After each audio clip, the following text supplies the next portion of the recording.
Dude, this righteous fear, man, it's different, man. It's provocative, man. I mean, I don't even know what that means. It gets the people going.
to see this one.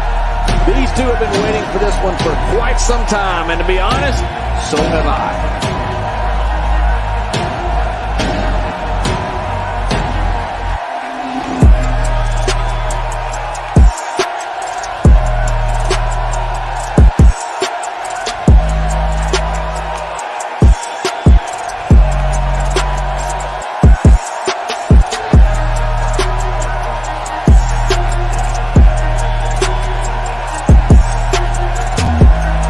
Shoe fits, let them wear it.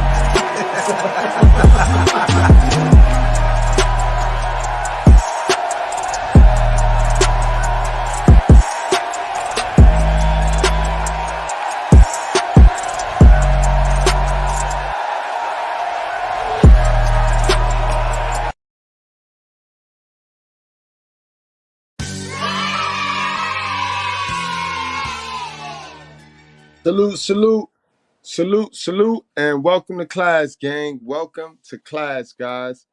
Keep in mind, guys, wipe your feet on the like button.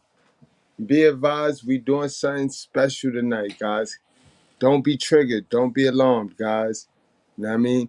We can find the red pill knowledge in every story. This is a good story that we're going to go over today, guys. For those of you that might not be familiar with pro wrestling and WWE, there's some real scandals going on behind those walls, guys. And you can learn a lot from some dummies, right? So that's what we come here to do. I don't want to keep you guys on rinse and repeat with these same old stories that every year, if you don't notice, around every year, around this time, a few same old stories pop up and get rinsed and repeat. Guys, man, when we talk about talent, when we talk about advanced skills, that's us. That's us Goodbreads over here. But now, guys, I couldn't do this story right here. I couldn't even do this story the right way, proper, without going to the wrestling god over here on YouTube. So I had to go and tune and collab with my guy from the red carpet ring. Those of y'all know him as KDH. You know what I mean? Toxic Ring Scandals. Salute KDH and welcome to class tonight. What's going on, Goodbread? What's going on, bro? Man, I'm chilling, I'm vibing, I'm here. I'm ready to put the red pill spin to this to these titles, man. Guys, we are streaming on both channels tonight. You know what I mean? Keep in mind that we don't cater to any groups, gangs, communities, religions, feelings, emotions, people we like, races, all of that. We cater to the truth and we cater to the common sense, bro. We don't complicate it, yo. So I'm ready to put the red pill spin tonight. You know what I mean? Tonight is gonna be a good show. Ladies, you could pull a lot from this show because I know you ladies, y'all like to set your attention on men, blaming men for everything. But you got to watch them females that's close to you or say that they love you, say that they close to you. Dag, salute to the queen. We ain't even get but 5 minutes in and the queen already know we finna go in. We finna add the education to this one tonight. God damn, we Urshus already. We Urshus and we only 5 minutes in. Will you please stop balling up and folding up as though we can't even figure out what it is? It's going to be $1 just laid out in there. It's all right. It won't hurt our feelings. We had to go to Family Dollar and buy iron. To iron out all the dollars because we can't even tell what they are. I work in the trustee ministry and we're trying to go to Golden Corral too. By the time we iron out all the dollars, everything is closed. And we don't even cook on Sunday no more. So just lay it in the plate. It's still going to be $1. Amen. Come on, y'all. Let's just get along. Come on. Help us out. Because we Urshus. We Urshus. Amen. We're here to serve you. And no.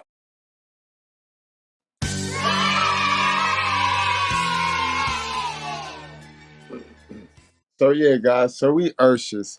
All right. So some of you guys, your title read overly emotional and ungrateful. How Sasha Banks and Naomi represent most modern women, guys. Some of you guys' titles read that, so we definitely gonna break that thing down. I'm gonna give you the bio on both females, and I'm gonna explain to you exactly what happened. So trust me, you're gonna be entertained tonight. I will not lose you, even if you don't know wrestling. You know real life, right? Don't be a dummy. Don't complicate common sense. All right, guys. And then some of you guys, your title read Modern Women with Nothing to Lose Will Help You Lose Everything. Do you see how that coincide? You see the skills right there?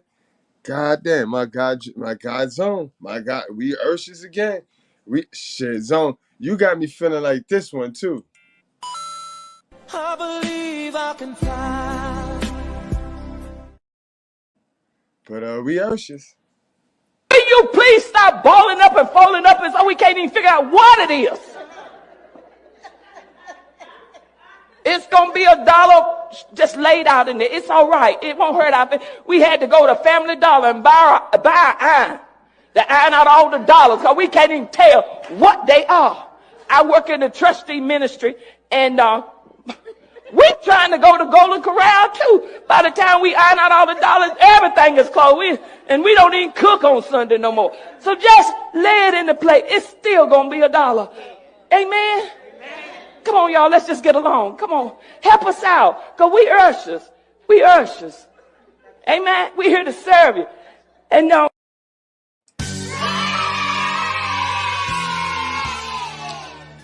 We here to serve you, man. We here to serve you, man. Word. So again, like I was saying, some of you guys, your title read Modern Women with Nothing to Lose Will Help You Lose Everything. And ladies, you might think that I was taking a bash at you guys. I'm not talking about man.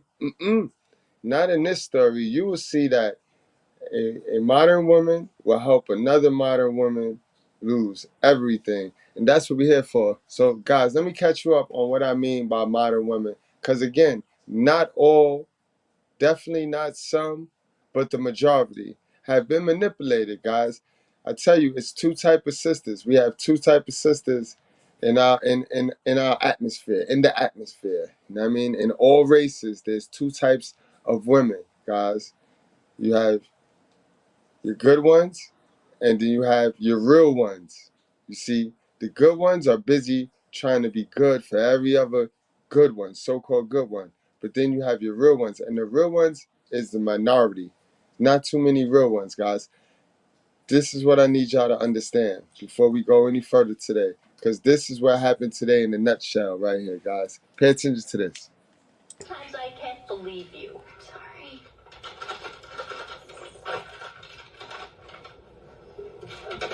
You would have had Lilith starve. She has a right to eat, you know?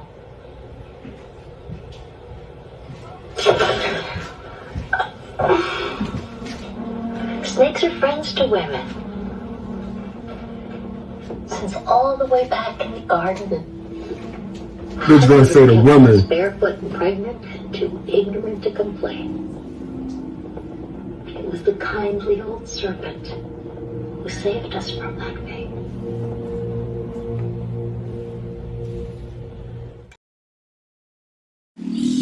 Now, you guys, y'all know this is the fabric of our channel. We talk about the passing of the forbidden fruit. We know that the serpent was a woman. We know that Eve was a woman. So the spirits and the nature in women is still alive, guys. You have your Eve, which is your naive woman, and you have your Lilith, which is your slick woman. And your slick woman hate masculinity. Your slick women, they think that they are a man. So they, by any means necessary, will do anything to push their agenda, to dominate, to conquer, to be this alpha woman. So keep that in mind, guys. Keep that in mind how you saw that older woman with the experience pitch the idea of feminism and the idea of being stupid and playing with a life to the younger woman. And that's what we have when we have hell of a mothers with no discipline in the household. We have nobody checking these hell of a mothers. So we have a whole lot of older women passing that forbidden fruit called feminism off to the younger women.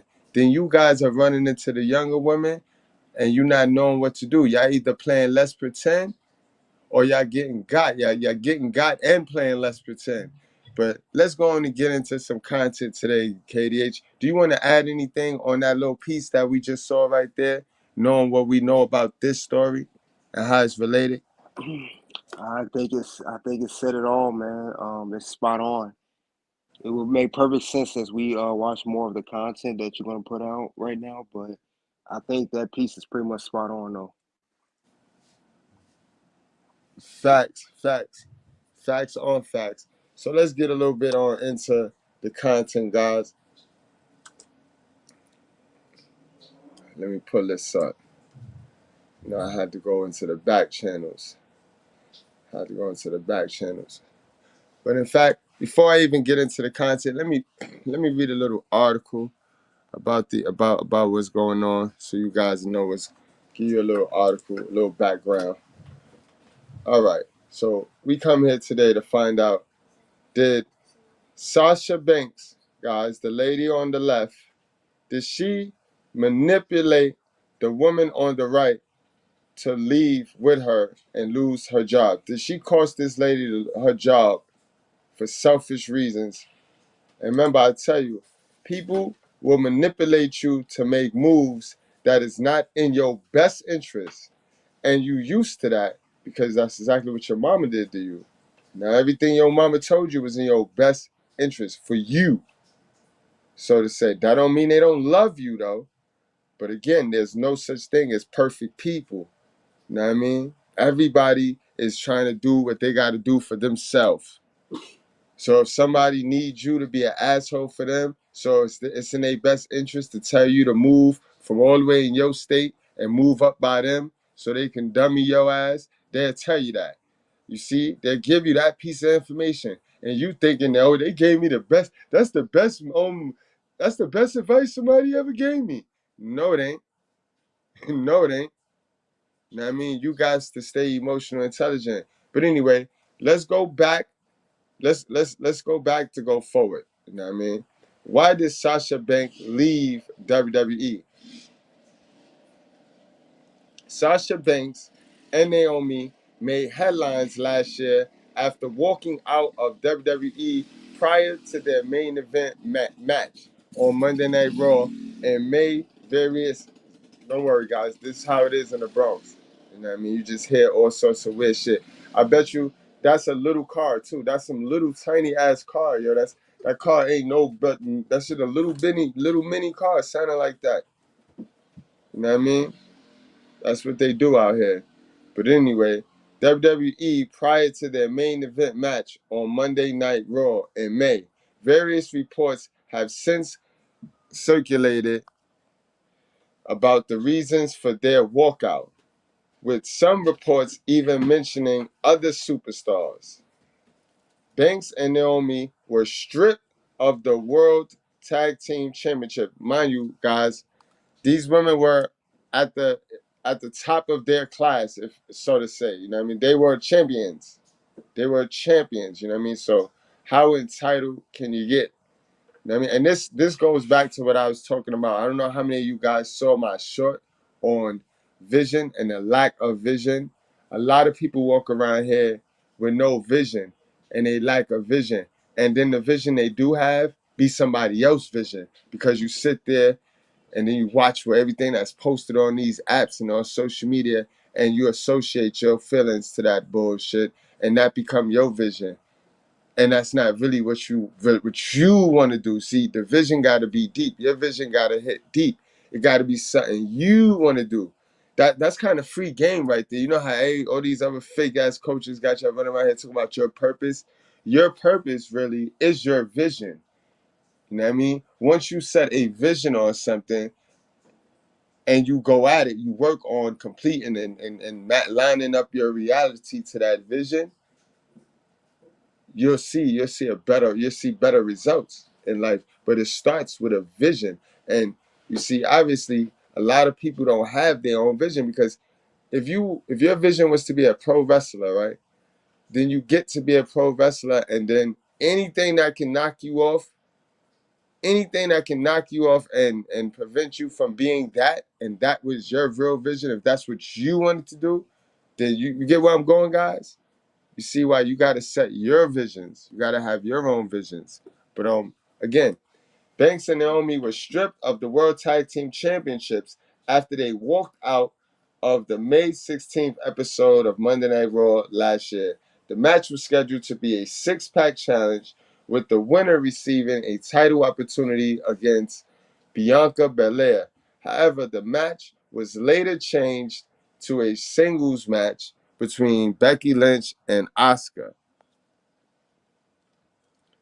WWE then later released a statement saying that former WWE Tag Team walked into the office of former head of talent relations John Laurinaitis and placed their titles on his desk before they walked out. Meanwhile, other reports stated that Naomi and Sasha Banks left WWE due to creative differences, especially with the direction of the women's tag team titles and booking as champions. However, one of the most recent reports suggests that Sasha Banks left WWE because of her salary. Now, it was once told me that inside the wrestling world, people get disgruntled and it get crazy because of two things. You know what I mean? KDH, what are those two things, man? Money's one of them, and it's ego, reputation. That's another. It's always come down to those two things: the money or the reputation or the ego. They think they're the bigger star than WWE is. And that's a fact, guys. And that comes down, that boiled up into creative. It's either money or the creative aspect. Either you ain't getting enough money or you ain't getting the story. They ain't got you in the storyline. You know what I mean? So it's gonna always come down to that. It's kind of like in a relationship, right? Either the nigga ain't got no money or the nigga ain't giving you no attention. You see how that works? You see I how got that works? something I It's a want to. balance. Life is a balance. Life is a balance. You know what I mean? You can't have everything. You know what I mean? That boy good. We gonna red pill this thing out. We gonna tell you you're gonna learn. You can learn from any situation, bro. However, one of the most recent reports suggests that Sasha Banks that Sasha Banks left WWE because of her salary. It was reported that she didn't return to the Stanford-based promotion because she asked for a high price to renew her contract, with the numbers discussed being the same as Becky Lynch and Charlotte Flair. Those are the other two major stars, mega stars in her division. You know what I mean? So now we got that article out of the way. Let me get into some content. So let's start with Sasha Banks, since the story is about her today. Since the story is about her today, pretty much, I want to know. I want, in order to gain in order to character assess, we gotta go back. You know what I mean? We gotta go back to come forward. We gotta check and dig into her history. We gotta find out how she work well. Do she work well with others? We gotta look for a pattern, look for behavior patterns. And that's what we finna do. That's what I need you guys to keep an open eye for, keep an eagle eye, guys, to learn this woman's character. All right? You ain't gotta know wrestling, but you gotta learn the female nature in these modern women running around here, guys. Keep in mind, these are modern women. Women wrestlers are modern women. You know what I mean? However you want to chop it up, however you want to chalk it up, they are modern women, bro. They need and fit very well with beta males. You know what I mean?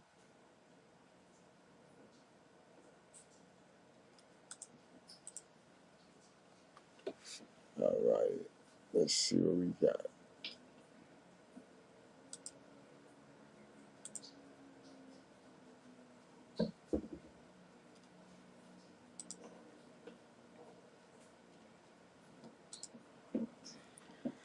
Let's get it. How y'all doing tonight, man? What's going on, chat? Salute to the squad, man. Salute to the squad.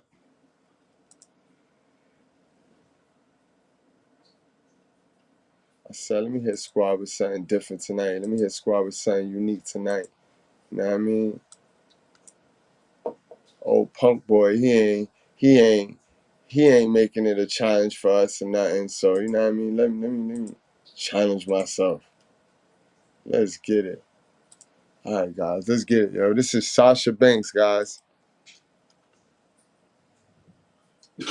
So great is that they each have something distinct that they bring to the equation. Becky Lynch is the biggest star, of course, and Charlotte Flair has a pedigree unlike any other. On top of this, Bayley has arguably the best natural babyface connection with fans. That said, though, perhaps none of them are a better actual wrestler than Sasha Banks. Yes, whether it be in the ring or in character segments, the boss has proven herself to be one of the shining beacons of WWE during the last decade. Now, I disagree with that. I mean, how do you feel about that statement right there, KD? I totally disagree with that. I think they hyping her. She is very, very overrated. She is not all that like she claims she is. If you had to ask me, the top ones is Charlotte Flair and Bayley. I think Becky and Sasha are both overrated, honestly. But I know it's about Sasha, but no, she's not the best out of those four. That's totally false. Yo, salute D Brown nephew. How you doing, bro? Salute, bro, Zay. But yeah, I agree with you, KDH. She is not one of the best. In fact, she is nimble. She is the most nimblest doll my little man got. Out of all his wrestling figures, she is the most fragile. I look like she gonna break. So I don't see that. I think Charlotte is elite. You know what I mean? Charlotte is the elite one. But again, this is a documentary about her. So you know what I mean? And this is why, even now at just 29 years old, she's already a legend in the division. But how did it all happen? Well, join us today as we take a deep dive into her entire career journey so far in Boss Time, the Sasha Banks story. Mercedes Justine Kaesner Vernado was born on January 26, 1992 in Fairfield, California.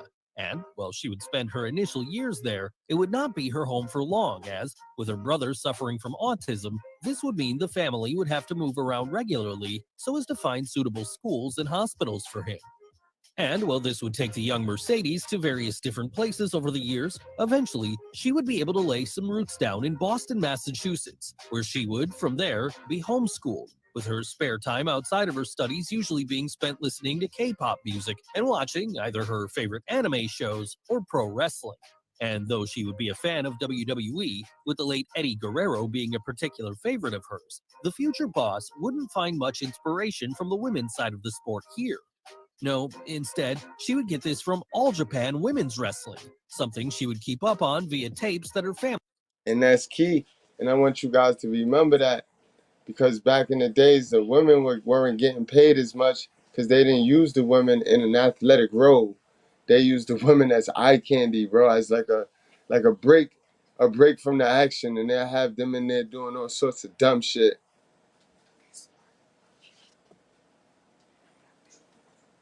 Family were able to locate for her. And this family, as it happened, was something of hip-hop royalty, as... Now, guys, that's her mother, and that's Snoop. Now, you tell me, how do her mother know Snoop? You tell me, how do her mother know Snoop? Or how do her mother Busting it know wide open. anybody related to Snoop, guys? Busting it wide open. You tell me, bro.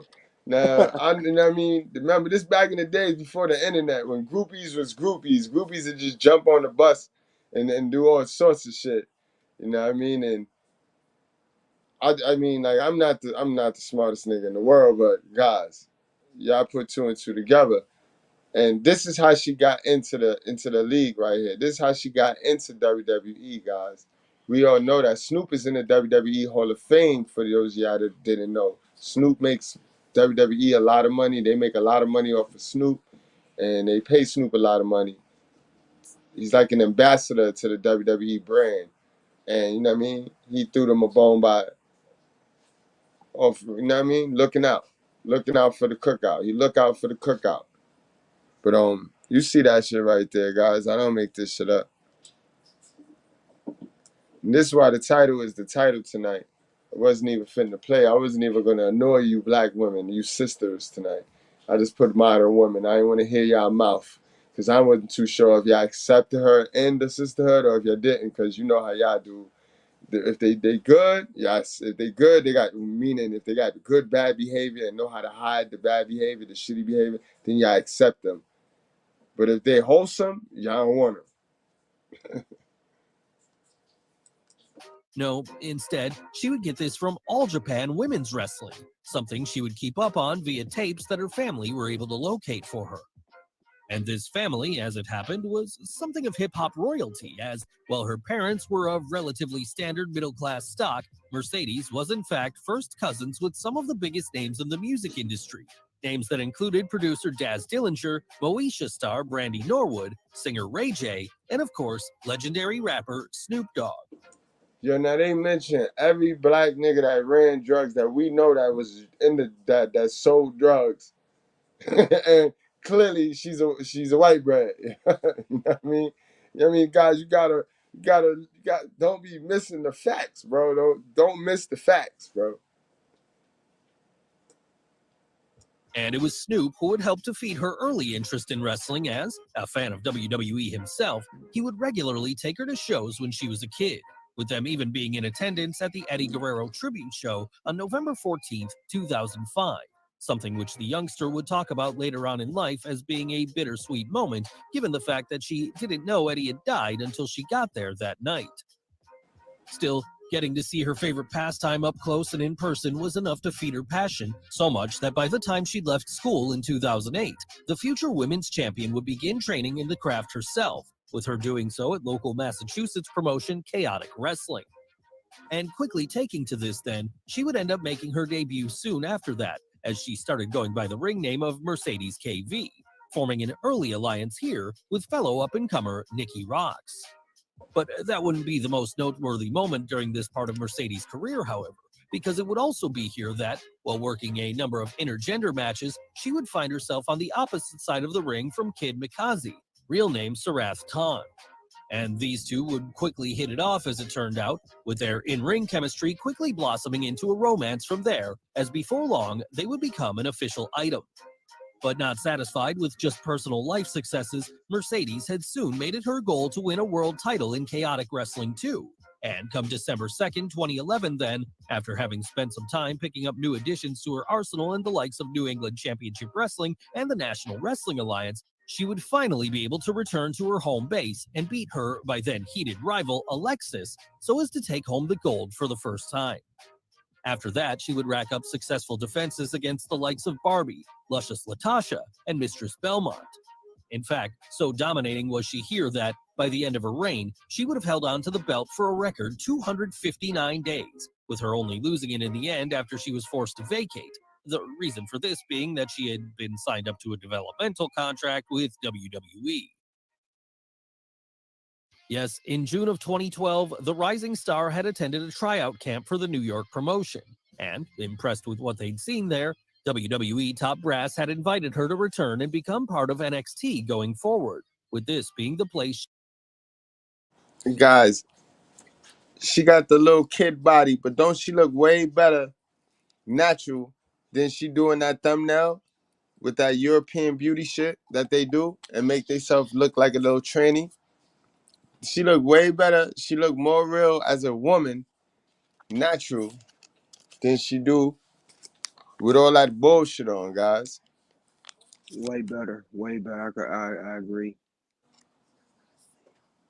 She would learn the in-house style under the aim of eventually hitting the main roster.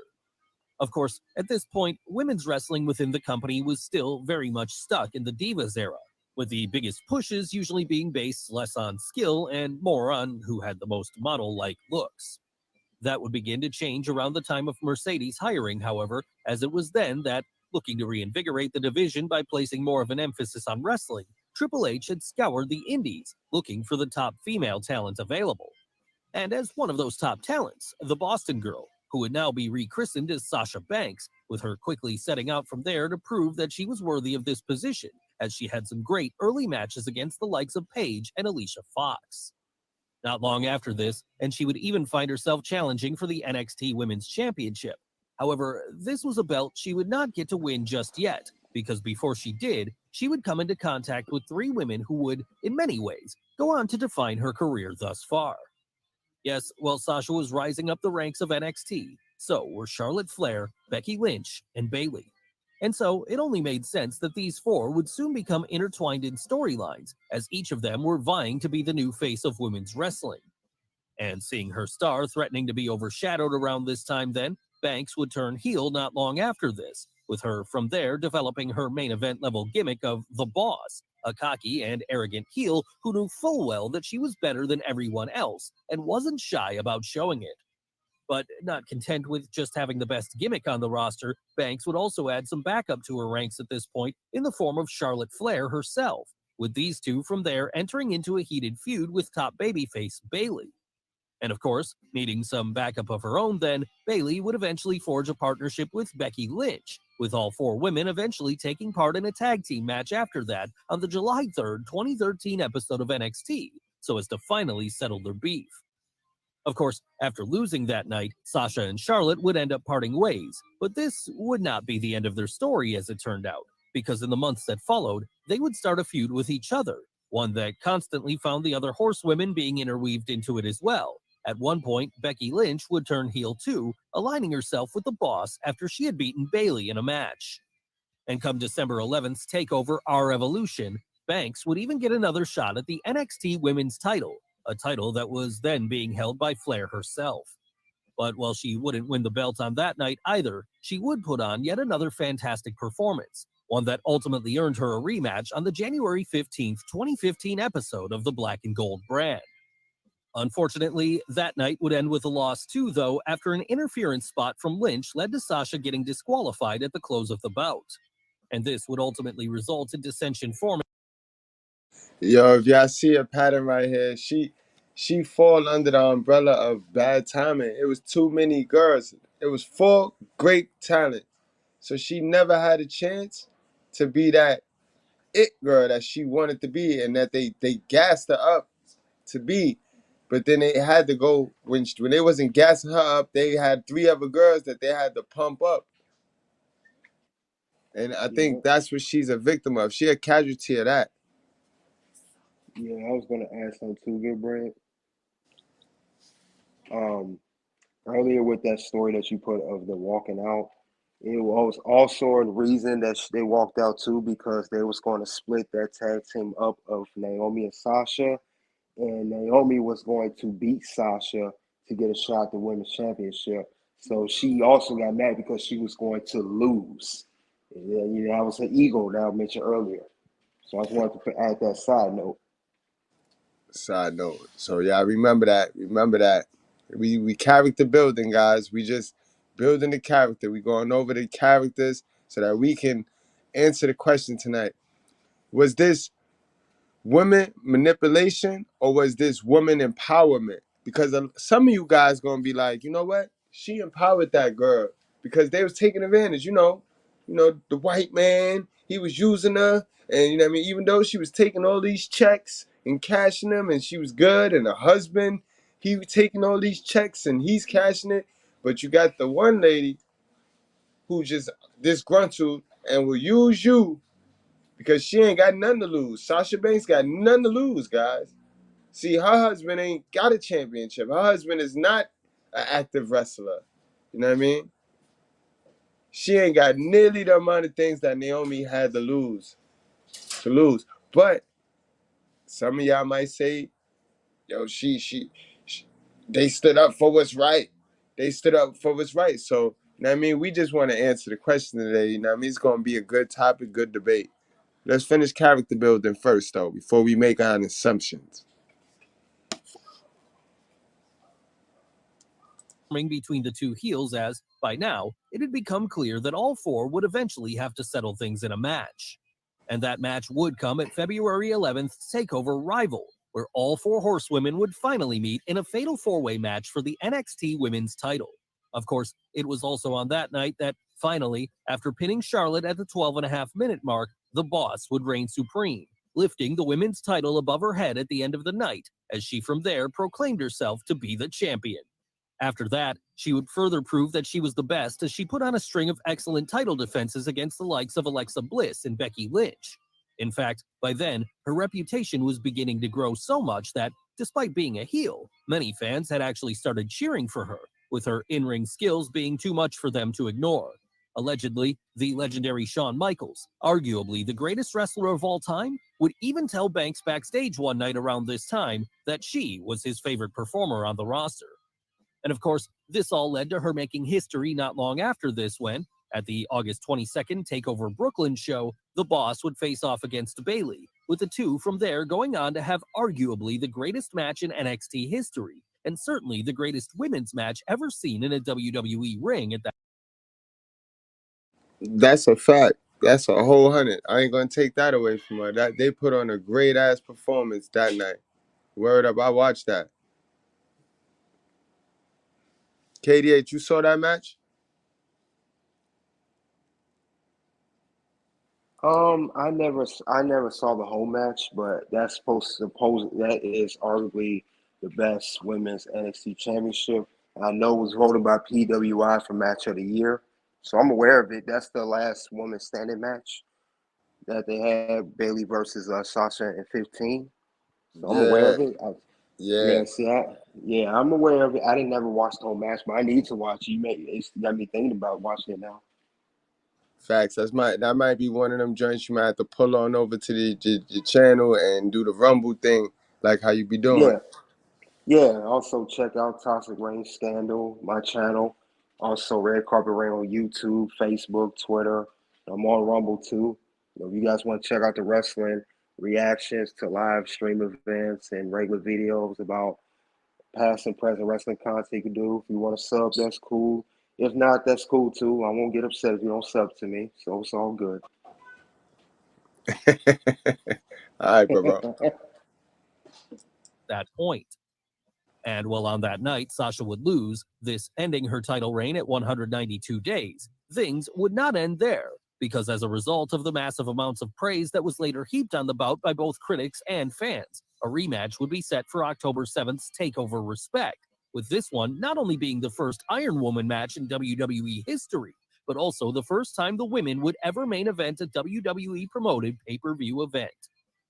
Before that match could happen, though, Banks would shock the wrestling world when, on the July 13th, 2015 episode of Raw, she, alongside Charlotte Flair and Becky Lynch, would be called up to the main roster as part of what Stephanie McMahon had labeled the Divas Revolution, an attempt by the company to give more focus to the women's division after a backlash had begun forming online around the treatment it had been receiving. And while there were definitely some bumps in the road getting things going during those early days, Sasha would immediately be treated as a superstar by fans as, despite remaining a heel at this point, her matches would regularly be drowned out by a sea of people chanting her name, chants which would only get louder after she'd returned to NXT in October to have her aforementioned Iron Woman match with Bayley. This being the one that was arguably even better than their first, and saw the Hugger come out the winner by the end at 3 falls to 2. Once that was over, though, Banks became fully targeted on the main roster once again, where she hoped to change perceptions of what women's wrestling could be, just as she already had in NXT. This is what would see her form a trio with Naomi and Tamina called Team Bad in the months that followed then, racking up win after win with them until eventually, come the time of the 2016 Royal Rumble, she would have turned face and become part of the Raw Divas title picture alongside Charlotte and Becky.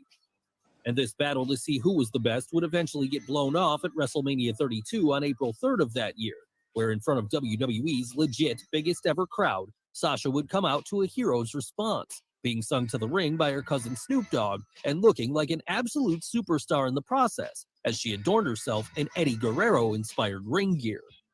Of course, most people assumed that, given how over she was getting at this point, this night would be the perfect one to finally coronate her as the top star in the division. Unfortunately, though, it would end up being Charlotte who picked up the win by the end. Now I see something. I can see something and be fair on Sasha's behalf. I'm gonna call it straight down the middle. Y'all see the pattern where the company is telling her she's dope, but keep having her losing matches. So how could you tell me I'm the best, I'm the greatest, I'm the most talented, but every storyline you book me in, you got me looking crazy, you got me losing. So you know what I mean? All that could lead to a person wanting to quit. But when you do these things, you got to quit by yourself. When you go off and be miserable, you don't want to drag people with you. But that's the problem. Remember, I told you that. People give up and they just be like, you know what? They settle with mediocrity, but then they want other people to settle for mediocrity. Hurt people, guys. But I see that. So I can see where the frustration is starting to mount. Because the company lying. The company eating crab legs to this woman.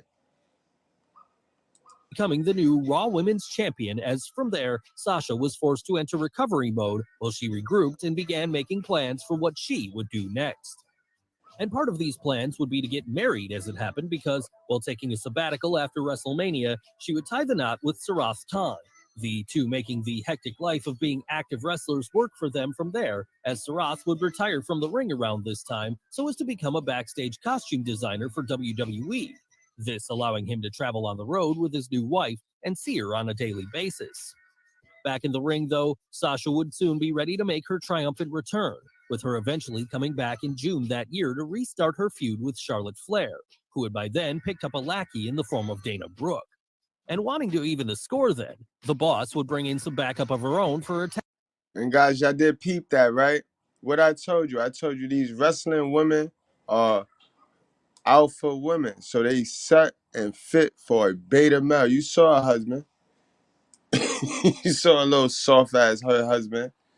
A little Sad. nerd. Go ahead, Katie. Sad. Yeah, straight up beta male. I mean, he is a costume designer. Come on, man. She controls, manipulates him. I can tell. And that's a fact, bro. That's a fact.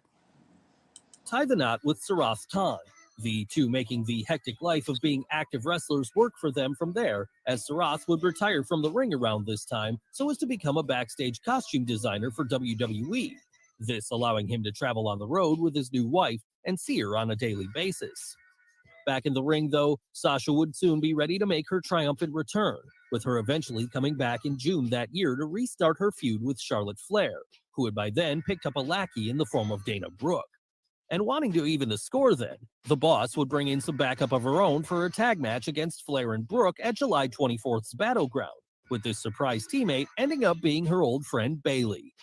Yes, while all four of the horsewomen shared a close friendship with each other by this point, a particularly strong bond would have developed between Banks and the Hugger. And so now, getting a chance to reunite with her bestie then, the Boston girl felt all the more motivated to finally dethrone Charlotte as the Raw Women's Champion, with this being something she would eventually do on the July 25th episode of Raw, taking home the top prize for the first time in the process. Unfortunately, however, again, and I always knew that title was like they tossed her a bone to keep her quiet. They tossed her a bone to shut her up because they promised her so much shit, and they never amount to nothing, that they just had to toss her a bone. Cause watch what happened, guys. She had that title for about a hot 24 hours.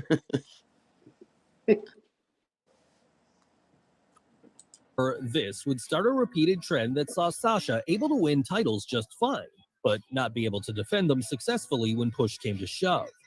And so, with this in mind then, she would lose the belt back to the Queen just 27 days later, as from there, the two traded it back and forth for the rest of the summer, breaking some more new ground in the process, as they would not only have the first ever women's Hell in a Cell match at that October's titular pay-per-view, but also the first women's main event on the main roster.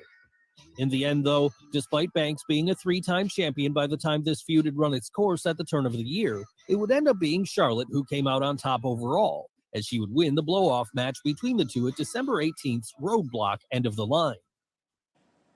Moving on for the time being then, Sasha next segued into a program with Nia Jax, while Bailey took on the champ instead, with this ultimately leading to a fatal four-way match between all women involved at WrestleMania 33.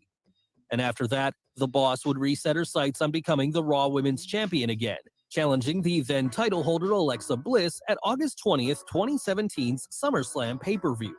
Of course, what made this match all the more interesting was that, at the time, there was rumored real-life heat between the two, something which had been spurred on by a series of passive-aggressive tweets they had thrown at each other in the weeks previous. And of course, they had beef from back before they got to the main stage, guys. They had beef from back in the days.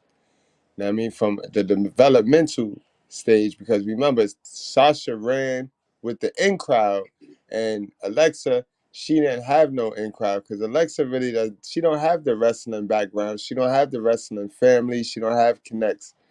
So Sasha was the bully. Sasha bullied her. Ultimately, though, when things finally got in the ring, it would remain professional, and Sasha would even get the win by the end so as to pick up her fourth world title on the main roster. Of course, the curse of her failed title defenses would come back to bite her just 8 days later, however, as it would be then, during the rematch with Bliss, that she would lose the belt once more. And so now, out of the title picture again, the former champion began teaming up with Bailey as the two started a feud with Absolution, during which time their team became such a hit with fans that they began demanding the company introduce women's tag team titles so as to reward the hard work that both they and other teams were putting out. Now you see the entitlement in this woman. This woman was never told no, and that's what happened when you get put on by the put on. When you were put on, shorty, you just think that you run the show. You don't know how to follow instructions and directions and structure and order. So do y'all see the vibe that's created, guys? We just watched the making of this monster, yo. We just watched the making of Lilith. And now we done got to this point where she's teamed up with Bailey. And this was the first time she tried to pull a stunt that she pulled with Naomi. You know what I mean? But see, this time she wasn't able to pull her stunt completely because Bailey wasn't a sucker. You know what I mean? My white bread sister wasn't a sucker and did not allow her to use her energy. You know what I mean? Because she needed the other partner. If you the tag team champions, then you need your other partner to walk out with you. If your other partner stay and you walk out, then you lose a lot of leverage on your bargaining and on what you want and your point. Because remember, stay away from these women that like to prove a point. Modern women want to prove a point, bro. They wake up with a point to prove, bro. So be careful. But this is around the time when she started her bullshit with trying to hold the company hostage. You know what I mean? I'm a loyal dude, and I believe in team, and this was against team to me. To me, again, guys, we don't all have to have the same, you know what I mean, way to look at this situation, because at the end of the day, this is entertainment tonight, guys.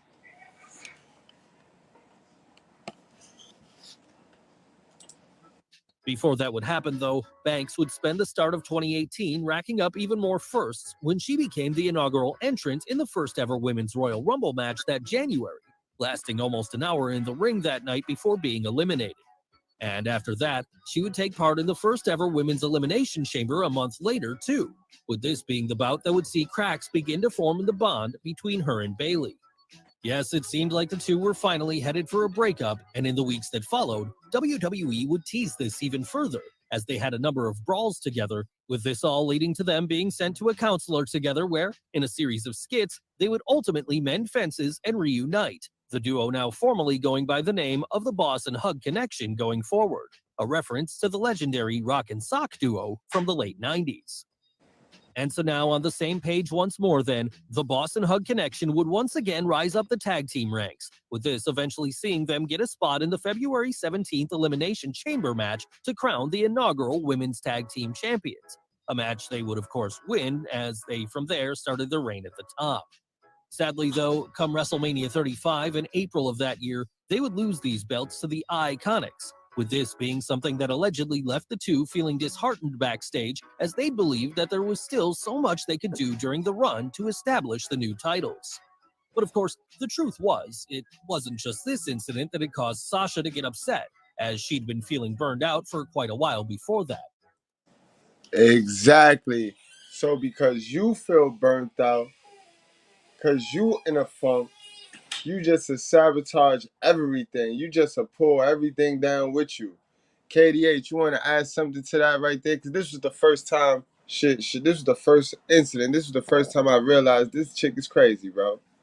Yeah, it's like Sasha Banks. Anytime she don't get her way, she always gotta ask for time off. She always gotta cool off, or she gotta or she basically threaten to get what she want.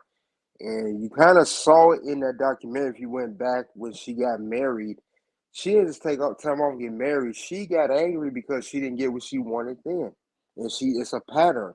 She always she don't get told no. She gotta take a break or threaten to quit. And then the company gave, that's why the company gave her those bogus title reigns, like you said before, just to shut her up. So I don't get, yeah, she just got an entitled attitude, very entitled attitude. And the way she treats her fans is bogus. She don't even acknowledge those fans. She don't get near them or nothing. She's very mean to her fans. A real shitty person, yo. And salute to my guy BT. Y'all make sure I hit the like button. Salute to my guy BT for that excellent title tonight. Overly emotional and ungrateful. You know what I mean? And that's what that is. Way too emotional. If wrestling is your vision, if becoming a wrestler is your vision, it's getting paid the amount that y'all get paid to wrestle, to roll around and to react the script. Is that if that was your vision, sis, and not a vision that you saw somebody, Eddie Guerrero's vision, who you want to live vicariously through, if that was really your vision, sis, you wouldn't find any reason to want to take your ball and go home, sis. And on top of that, you wouldn't want to use other people to create your chaos.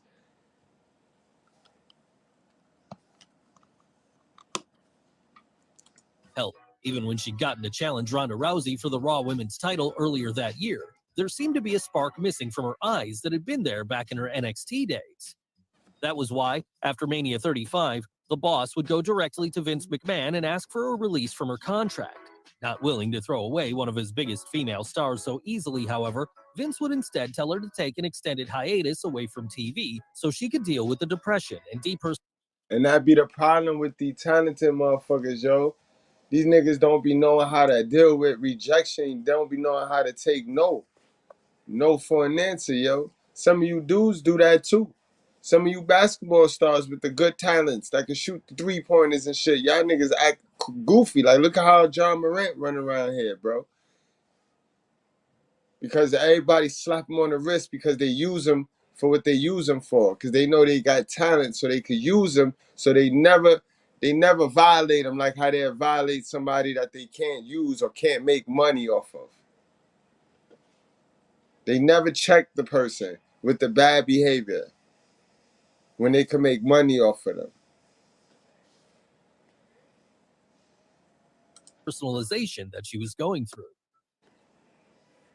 And this time off turned out to be exactly what she needed as it happened, because come August 12th of that year, she would return to TV once more, now shifting her alignment to the side of the heels, as for the first time on the main roster, the brilliant villainy of the boss that had gotten her so over in NXT could... Now you got to be a whole dummy, Vince McMahon. At least we know you're not a pervert, so you say. But we know you're a whole dummy. If you don't check the bad behavior and you let it go, this is like breaking up with your female, right? This is like because your female cheated on you or she disrespected you and you leave her and then you let her come back. Bro, you never checked her. You never checked her. It was never no punishment. It was never no anything that she had to endure before you let her back in the door. So you have to know that it's going to happen again. And that leads us to right now. See, guys, it's a mathematical equation. If you let them slide, they will start to ice skate, guys. And when you're running a business here, when you're running a business, you cannot take favoritism like this. You can't lead with favoritism. You got to remove the gray area with everybody.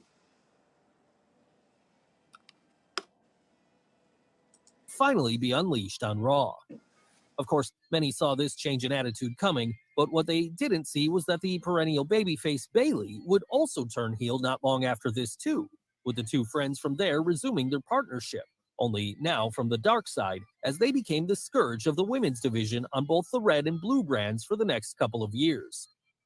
And as if that wasn't enough, the girl from Boston would also get some mainstream shine around this time too, when she got cast in season 2 of The Mandalorian, there playing the role of Koska Reeves, a role she would pick up after director Jon Favreau had seen her on an episode of the YouTube show Hot Ones and felt that she had the star power he was looking for. Back in the ring, though, and things were about to get even better as, while the world was about to go into shutdown and many in wrestling were set to feel the struggle like never before as they had to suddenly adapt to performing in front of empty arenas for the foreseeable future, the Boss and the Hugger actually managed to have arguably the best run of their career up to that point, with them regularly becoming the highlight of SmackDown and occasionally Raw every week for the first half of 2020. As their excellent character segments and always impressive matches made the show worth watching during a period when it was often hardest to watch. And recognizing this great work then, WWE bosses would soon have the two dripping in gold, as by the end of July, Banks and Bayley would not only hold the tag team titles, but also the Raw and SmackDown women's titles, the latter of course being held by the Boss and the former by the Hugger. But as with all great teams in WWE, it was inevitable that it would all end up in a breakup before long. And this breakup would eventually come when, after losing the tag titles at August 30th's Payback, Bayley turned on Sasha, with the two from there going on to have a showdown inside Hell in a Cell just a few weeks later, as the Boss got her revenge by dethroning her former partner to win the SmackDown Women's title. And so now fully established as the top dog in the division once more, Sasha would go on a string of successful title defenses over the remainder of the year. All this before she would finally fall in the crosshairs of the 2021 Women's Royal Rumble winner, Bianca Belair. And I want y'all to pay close attention to that. Sasha knew that the whole future was coming to a halt because they was shifting gears. They were tired of counting and relying on you and just, you know what I mean? They was tired of putting up with your bullshit and your iffiness and your unbalancedness. So shit was shifting. They was about to usher in the new black girl. You know what I mean? The black girl that she follow instructions and she's just athletic and she's more durable. And if you ask me, she's better than you. She's better than you. Salute to Bianca Belair, yo. What followed this would perhaps be Banks' greatest achievement to date, as on April 9th of that year, at Night 1 of WrestleMania 36, the first WWE show to feature fans in attendance for over a year at that point, she would become part of only the second ever Women's WrestleMania main event, playing the role of the heel perfectly there as she fell to Belair by the end, making a star out of her and having arguably the best match of the evening in the process. After that, she took some more time off of TV, eventually returning in the summer to resume her past feuds with both Bianca and Becky Lynch, as the three have now found themselves locked in a battle for the SmackDown Women's title once more. What happens next is anyone's guess, but we can guarantee one thing for sure. When all is said and done, Sasha Banks might very well go down as the greatest women's performer in WWE history. Someone who's achieved so many firsts at this point that she's probably lost count, and who has had the distinction of putting on what are among not just the best women's matches in WWE history, but the best matches in general, along with Bayley on NXT. So with all this in mind then, it seems like there's very little doubting the fact that, from now until whenever she chooses to stop doing this, whenever she appears on WWE TV, it'll always be boss time. Well, guys, I'm glad they're confident like that in her. But did they miss it? Did we miss anything on this woman Sasha Banks' career, man? Because you kind of touched on it. I forgot. She was a horrible, horrible, horrible superstar to the fans. Yeah, she treated fans like crap, bro, because they said that she wouldn't, you know how they go and hug fans and greet them. She had a rule. You had to be a certain amount of feet from her, and all that garbage. And she ain't signing. She won't say hi to the fans at the airport.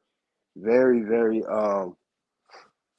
diva attitude that she has. So I don't understand why everybody praise her so much. This woman's terrible to people. That's a fact. Good old Sasha Banks, yo.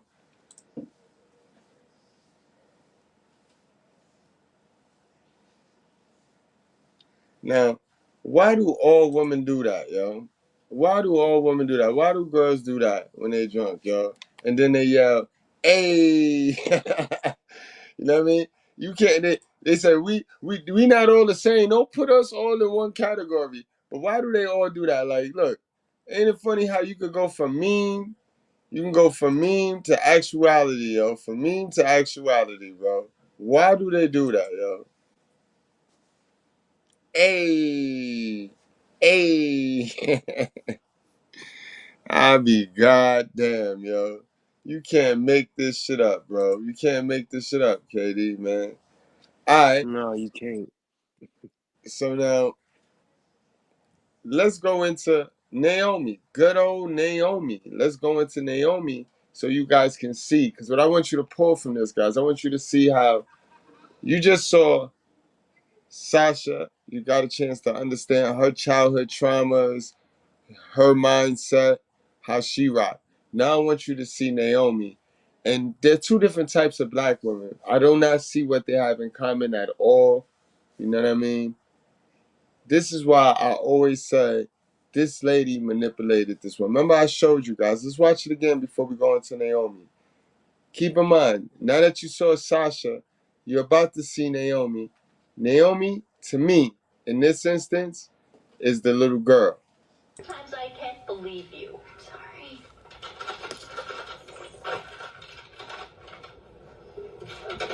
You would have had Lilith starve. She has a right to eat, you know?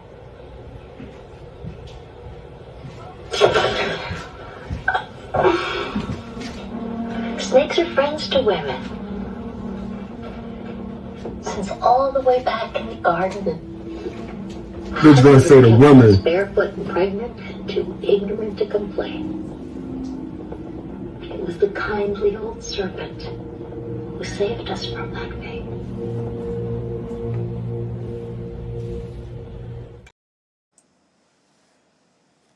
That's crazy, bro. That's crazy. Yeah, it is. It is. And that Russell, I agree with B Turn. I was gonna say that too. Russell and Andy, that's who channel you from. I don't know what he think is saying. Sasha Banks is one of the best. She's the best women's performer. I don't know what he thinking. I don't know if he got to do that to get his video up, but that's not true. She's nowhere near. She's not Yeah. even in the top 10, top 15, let alone. A She's lot of very these guys overrated. think they getting hired by WWE or something. A lot of these guys think WWE gonna watch them and get hired. Because a lot of them guys, they really be holding WWE balls instead of, Exactly. removing the gray area. Yeah.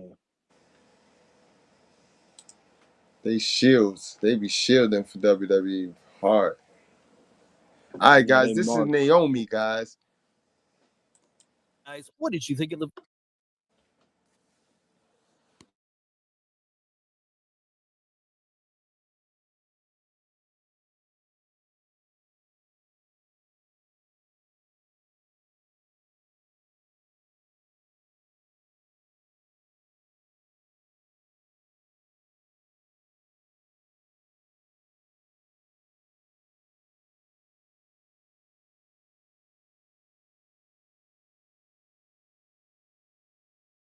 Over the past decade, Naomi has become one of the all-time greats of WWE's women's division. Yes, from her time spent in the original incarnation of NXT, all the way to becoming a multiple-time champion and beyond, Naomi has been on one hell of a ride. But how did she get to this point? Well, join us today as we take a deep dive into her entire career journey so far in Feel the Glow, the Naomi story. Trinity McRae was born on November 30th, 1987 in Sanford, Florida, and it was there that, while studying at high school, she would develop an early interest in dancing. In fact, she'd get so heavily into dance at this period that, soon after graduating, she'd start working as a background dancer, most notably for rapper Flo Rida. Come August of 2009, however, the youngster would start following a different career. Again, now Flo Rida also get a check from WWE because he also did a couple of soundtracks for WWE. Now, I mean, he's an ambassador, so you see her link. You see her link, guys. These women be groupies, bro. Like, get on, get in where they fit in. Yep, I can't. Yeah, yeah. I remember Flo Rida did a song. One of his songs on WrestleMania 28. Right. The Good Feeling. Yeah, I remember that. Mm-hmm. Career path as, soon after this, she was scouted by WWE, with them from there signing her up to a developmental contract and sending her over to Florida Championship Wrestling so she could learn the ropes. And quickly falling in love with the ways of the ring then, Trinity would continue to work on honing her skills as she prepared for her debut match later that October, a match which saw her team up with Alex Riley to take on AJ Lee and Brett DiBiase. After that, she'd return to her training sessions for a while, all before eventually getting a chance to get involved in some singles action when she faced off against Serena Deeb on the June 20th, 2010 episode of FCW TV. And on this night, despite going up against a far more experienced opponent, Naomi would actually be able to pick up not only the win, but the honor of becoming the inaugural FCW Divas Champion. So now, having to prove herself as a fighting champion despite still being a rookie, the Florida native would enter into a feud with AJ Lee, which saw both the FCW Divas title and Queen of FCW titles be up for grabs at various points. In the end, though, both women would keep the respective belts around their waist as, following that, the former dancer was announced as a member of the upcoming NXT Season 3. As fans watching at the time will know, though, this was before the black and gold era of NXT, when it was regularly putting on some of the best wrestling in the world. No, instead, this was the early game show incarnation of the developmental brand, one which saw the likes of indie stars such as Bryan Danielson and Low-Ki have to square off in a series of comedic challenges.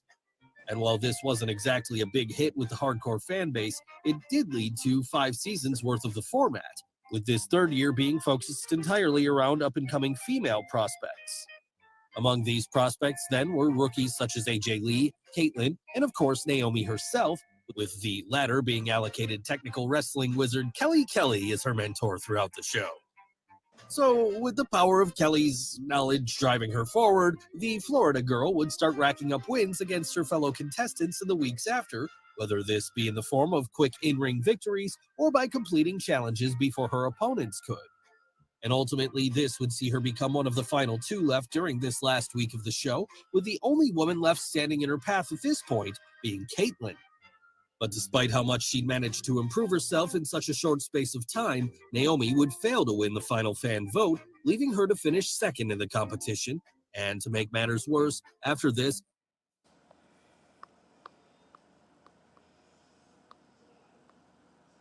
you don't find that suspicious? You don't find that suspicious? she'd return to FCW, where she'd lose her Divas title to AJ Lee, too. Luckily, though, Where is Caitlyn at, bro? Where is Caitlyn at nowadays? And what did Caitlyn do? Caitlin, she's like she was a fitness instructor. I heard she did some independent circus stuff. She says I even heard her recently do an interview saying she considering may want to wrestle in WWE again. Okay, but she ain't do shit though, so they picked wrong. They picked the wrong winner there. Yeah, they did. Yeah, they definitely did. She's a bodybuilder type of girl anyway. She's not even a real wrestler. She's one of those bodybuilders that became a wrestler. Yeah, she got a great face. Mm-hmm. with the only woman left standing in her path at this point being Caitlyn. But despite how much she'd managed to improve herself in such a short space of time, Naomi would fail to win the final fan vote, leaving her to finish second in the competition. And to make matters worse, after this, she'd return to FCW, where she'd lose her Divas title to AJ Lee, too. Luckily, though, even though she hadn't won NXT Season 3, management in WWE saw enough in her that, in January of 2012, she'd be brought up to the main roster as a member of the Funkadactyls, a pair of dancing valets for Brodus Clay, which also included Cameron. Yet again, yet another stereotype. They can only give the black sisters the shake your ass rolls or the dancing monkey rolls, or you know what I mean? And shit is sad because we know this, we know these stereotypes about us, but we don't give a fuck. We'll play it as long as we get paid, as long as we get money. We'll play right into it.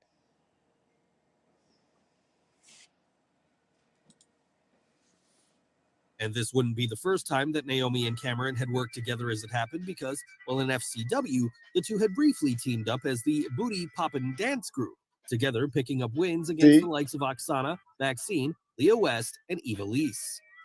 Play that back for you. The Booty Poppin' Dance Group. That's like what? That's exactly what they was. E2. Luckily, though, even though she hadn't won NXT Season 3, management in WWE saw enough in her that, in January of 2012, she'd be brought up to the main roster as a member of the Funkadactyls, a pair of dancing valets for Brodus Clay, which also included Cameron. And this wouldn't be the first time that Naomi and Cameron had worked together as it happened because, well, in FCW, the two had briefly teamed up as the Booty Poppin' Dance Group, together picking up wins against the likes of Oksana, Maxine, Leah West, and Eva Lise. So, already having built a chemistry together then, the two would go on to even greater success on the main roster when, after debuting on the January 9th episode of Raw, they'd spend the next few weeks dancing both Brodus and his mama out to the ring. Then at the pre-show for the Tables, Ladders, and Chairs pay-per-view on December 16th of that year, they finally got to make their in-ring debut when they took part in a Santa's Little Helper match, basically a battle royal where all the women on the roster were dressed as Santa Claus. Yes, this was still the era of WWE where women's wrestling was treated like little more than titillation for the men watching, but doing the best she could with what she had to work with, Naomi was able to ultimately win this battle royal, booking herself a shot at the then Divas champion Eve Torres later that night.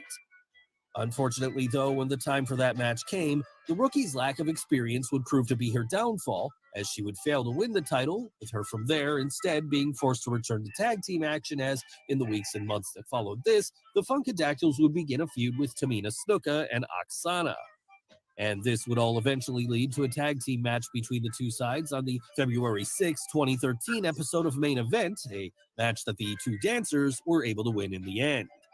So with their confidence now rising, they'd segue into a...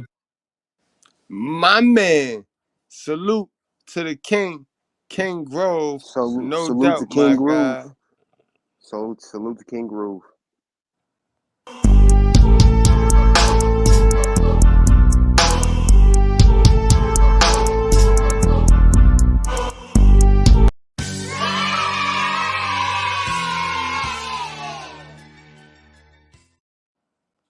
You want would hate when the motherfucker was living, goddammit. Now the motherfucker dead. Fuck this son of a bitch. Fuck him, goddammit, and fuck anybody with his ass. Yeah. Y'all know the motherfucker ain't no good. You want, look, all you motherfuckers been snitching for him and shit.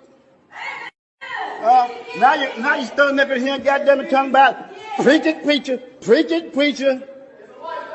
Fuck that nigga. Fuck that. I'm gonna shoot your ass too, motherfucker. Keep on. You gonna get shot too, nigga. You gonna get shot.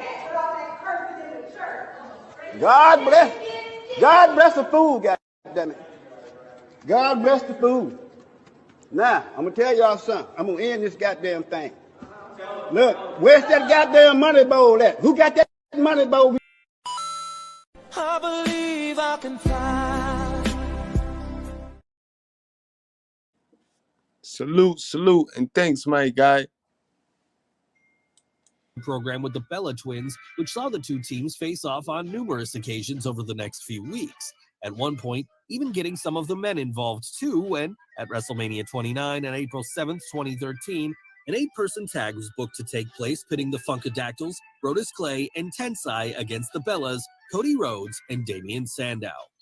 Unfortunately, though, due to time constraints arising out of some matches running over that night, this one would end up getting canceled, leaving everyone involved disappointed that they didn't get their chance to shine on the Showcase of the Immortals.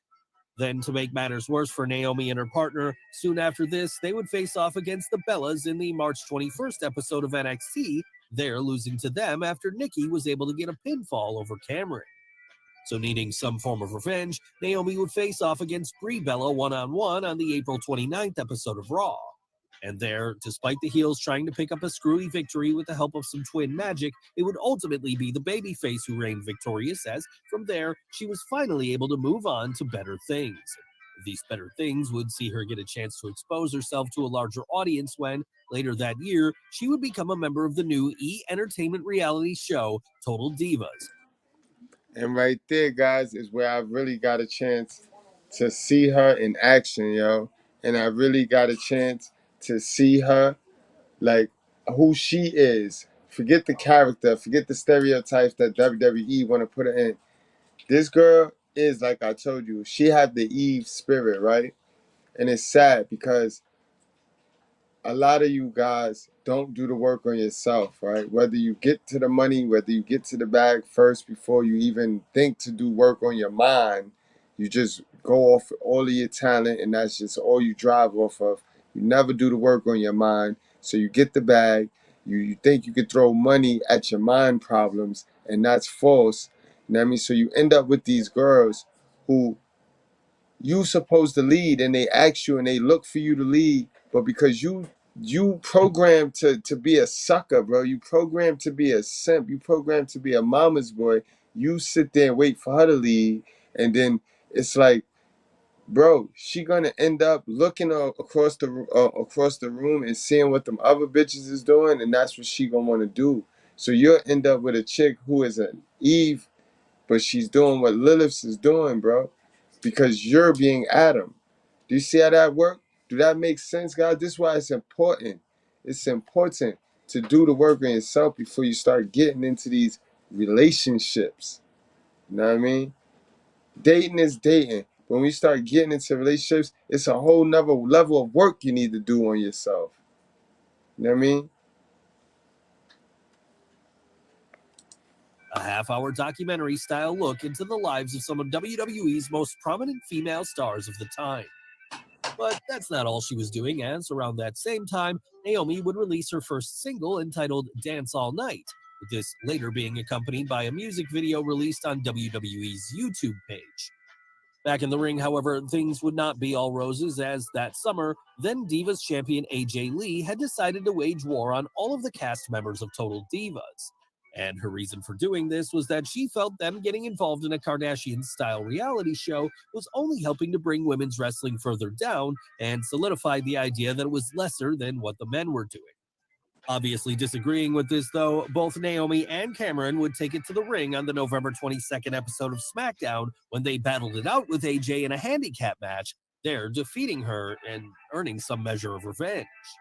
Soon after that, both Funkadactyls would be part of the 4-on-4 Survivor Series elimination match, which saw them team up with the Bella Twins, Eva Marie, JoJo, and Natalia to defeat AJ, Caitlyn, Alicia Fox, Oksana, Rosa Mendez, Summer Rae, and Tamina Snuka. And as if all this in-ring success wasn't enough, around this time, Naomi's personal life was also reaching new heights as she would get engaged to her boyfriend, Jonathan. And again, these wrestling women are alpha females. So they only gonna fit right and pick beta males. I don't give a fuck how tough you look, how strong you look. Mentally, the energy never lie. It's the match. And then this is no knock to beta males, right? Some of you beta males, y'all might not never do the work on yourself. So you need an alpha woman. Stop trying to do what we do with your woman. And listen to what she's telling you, bro. Listen to her more and stop trying to be stubborn. Your energy, you know you haven't done the work on yourself. You know you remain Adam. So you only gonna get a Lilith, and you need to listen to her, bro. You know what I mean? Fatu, someone better known to WWE fans as Jimmy Uso. Yes, the two had begun dating after meeting backstage sometime prior to this, and with their relationship now being taken to the next level, it would mean that Naomi would... Sometimes listening to her may mean let her do some whole shit. Cause you know what I mean? Cause they're gonna test you and and you're gonna end up ain't nothing you're gonna be able to do. Like, you know what I mean? Like I told y'all, she a great girl and all that, but you know what I mean? Ain't no reason she's a married woman to him and we got access to shit like this.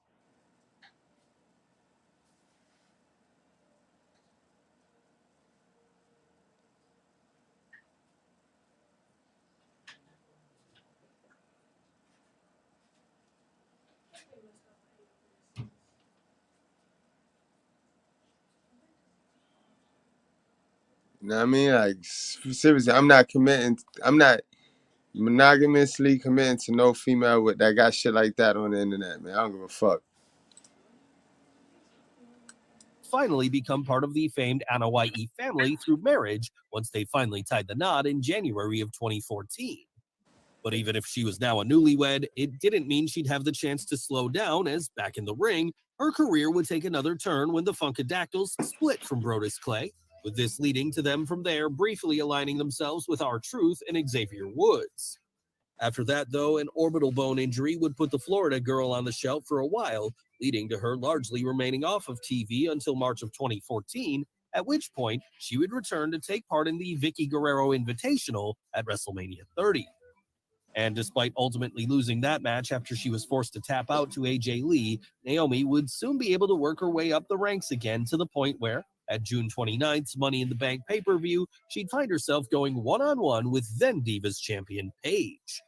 During that bout, though, it would be the anti-diva who proved to be the better woman come the end, and after a battle which raged for 7 minutes and 2 seconds, she was able to retain her title.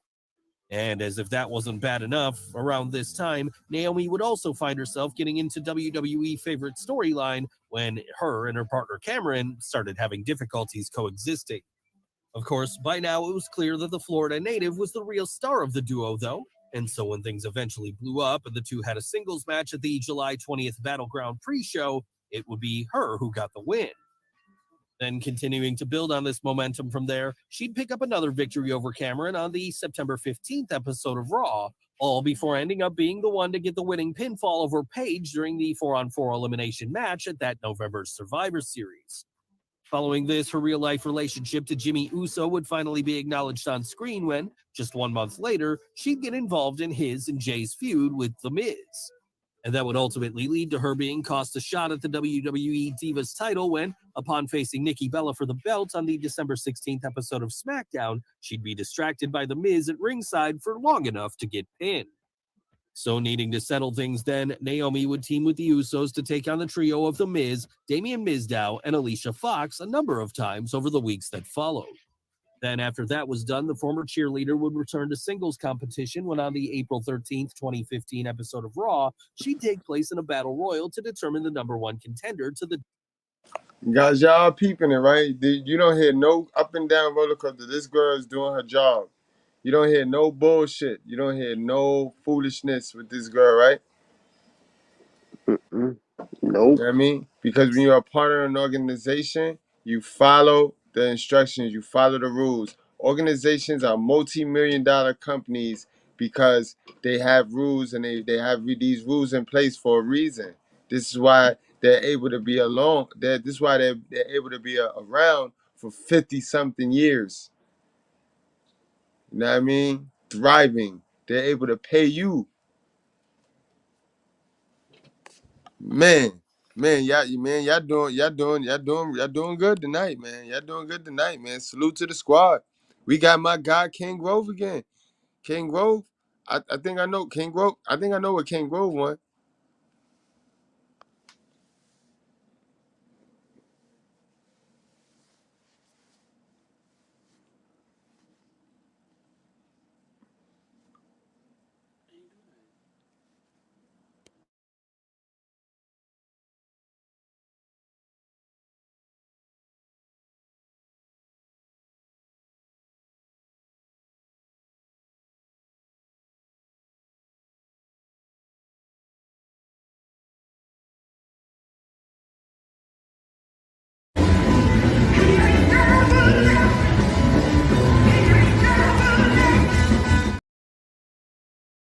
Salute King Grove and thanks, my guy. Thanks for the donation, man.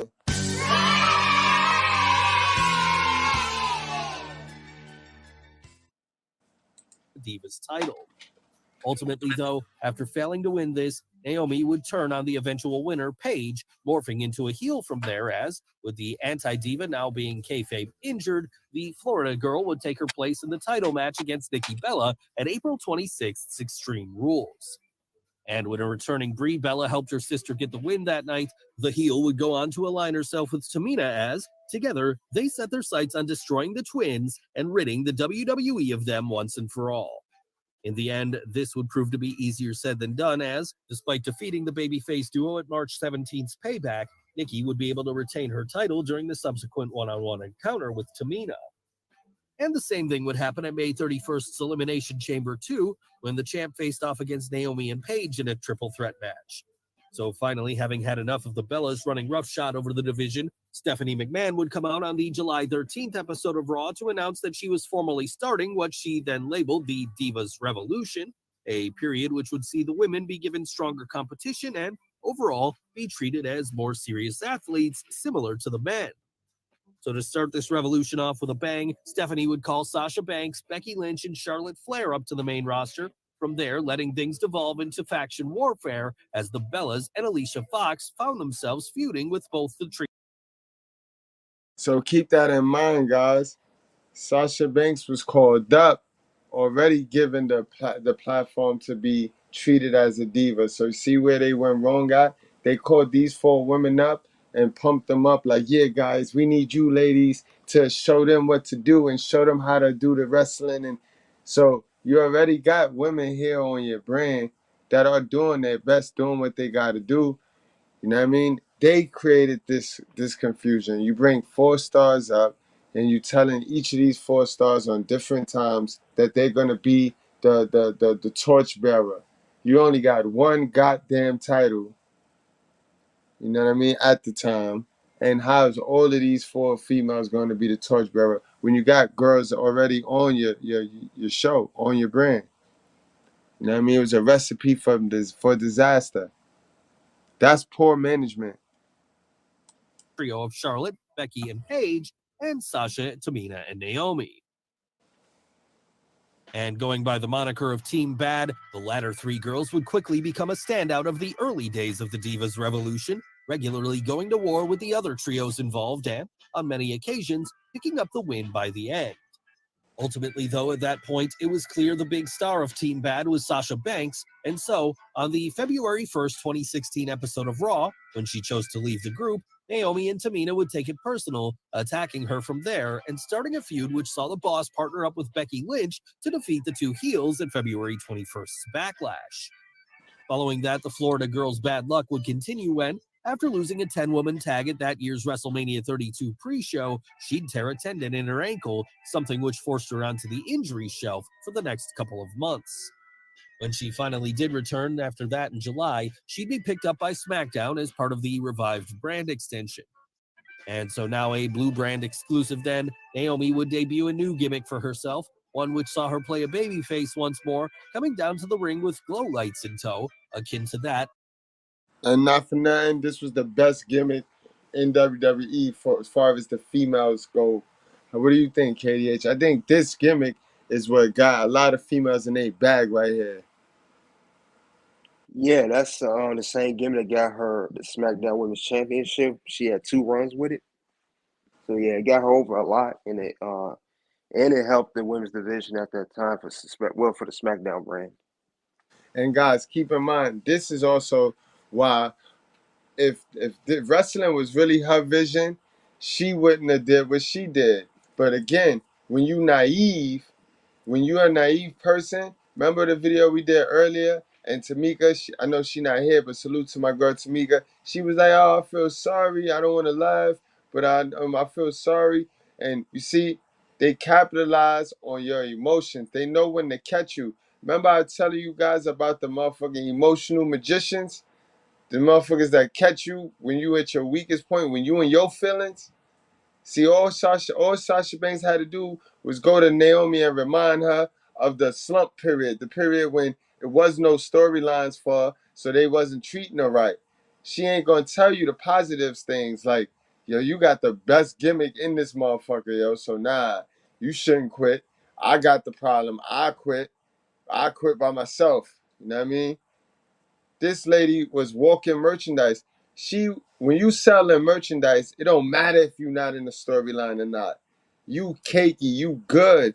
And honestly, you made it because you're selling merchandise, you're valuable to the company, and you're preserving your body if they don't have you in a storyline. Come on, man. You got to watch these people, bro. The people want you to win, not more than them. That's everybody, ladies. Y'all be so focused on men, and it be the sisters doing it to y'all. It be your own sister getting you to make dumb decisions and shit. Of a raver party girl. So now, fully feeling the glow, she would make it her aim to become the inaugural SmackDown Women's Champion at September 11th's Backlash, when she became part of a 6-pack elimination challenge to determine who got the honor. And despite being in the ring with the likes of Becky Lynch, Alexa Bliss, Nikki Bella, and Carmella that night, Naomi would put on a strong effort, at points looking like she might even win the whole thing, up until she was eventually eliminated by Natalya, that was. Following that, she'd take place in that November Survivor Series 4-on-4 elimination match, teaming up with Becky Lynch, Alexa Bliss, Carmella, and Natalya to represent Team SmackDown. Unfortunately, though, Team Blue would end up losing this one, and so, feeling the need to take some time away and regroup, the former cheerleader would disappear for the next couple of months, eventually returning on the January 24th, 2017 episode of SmackDown to confront then-champion Alexa Bliss. And the time she'd taken away would ultimately prove to help her during the feud that followed, because after continuing to get in the goddess's face over the next few weeks, she'd eventually get to face her one-on-one at February 12th's Elimination Chamber, there defeating her to win the SmackDown Women's title, the first major singles title of her career. Unfortunately, though, Naomi would have to forfeit the title the following week on SmackDown due to injury, with Alexa Bliss winning back the newly vacant title later that same night. All of this would lead to WrestleMania 33, where in a 6-pack challenge, Naomi would win back the title she never lost, walking out of the Showcase of the Immortals on top of the division.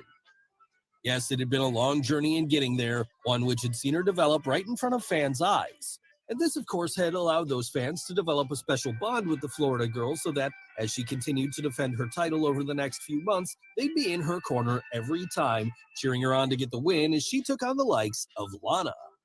Ultimately, though, despite getting her own custom glow-in-the-dark title belt at one point, Naomi's run on top would come to an end at that August SummerSlam as, there, she would come up against the Hart family's own Natalya.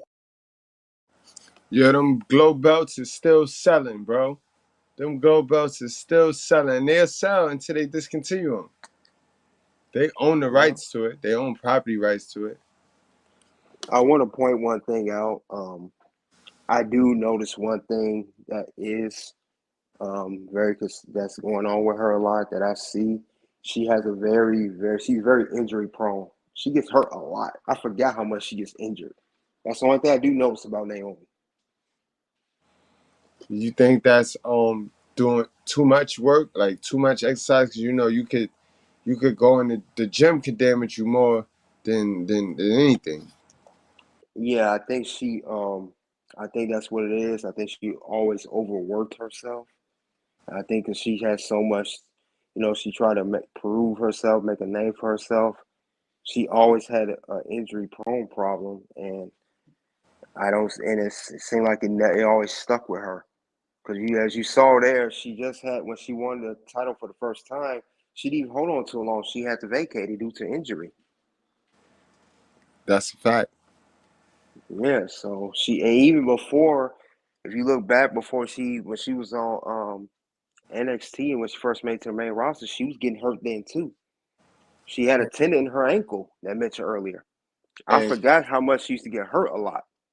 yo, that's a great point that you bring out, KDH, because now knowing that, she a dummy.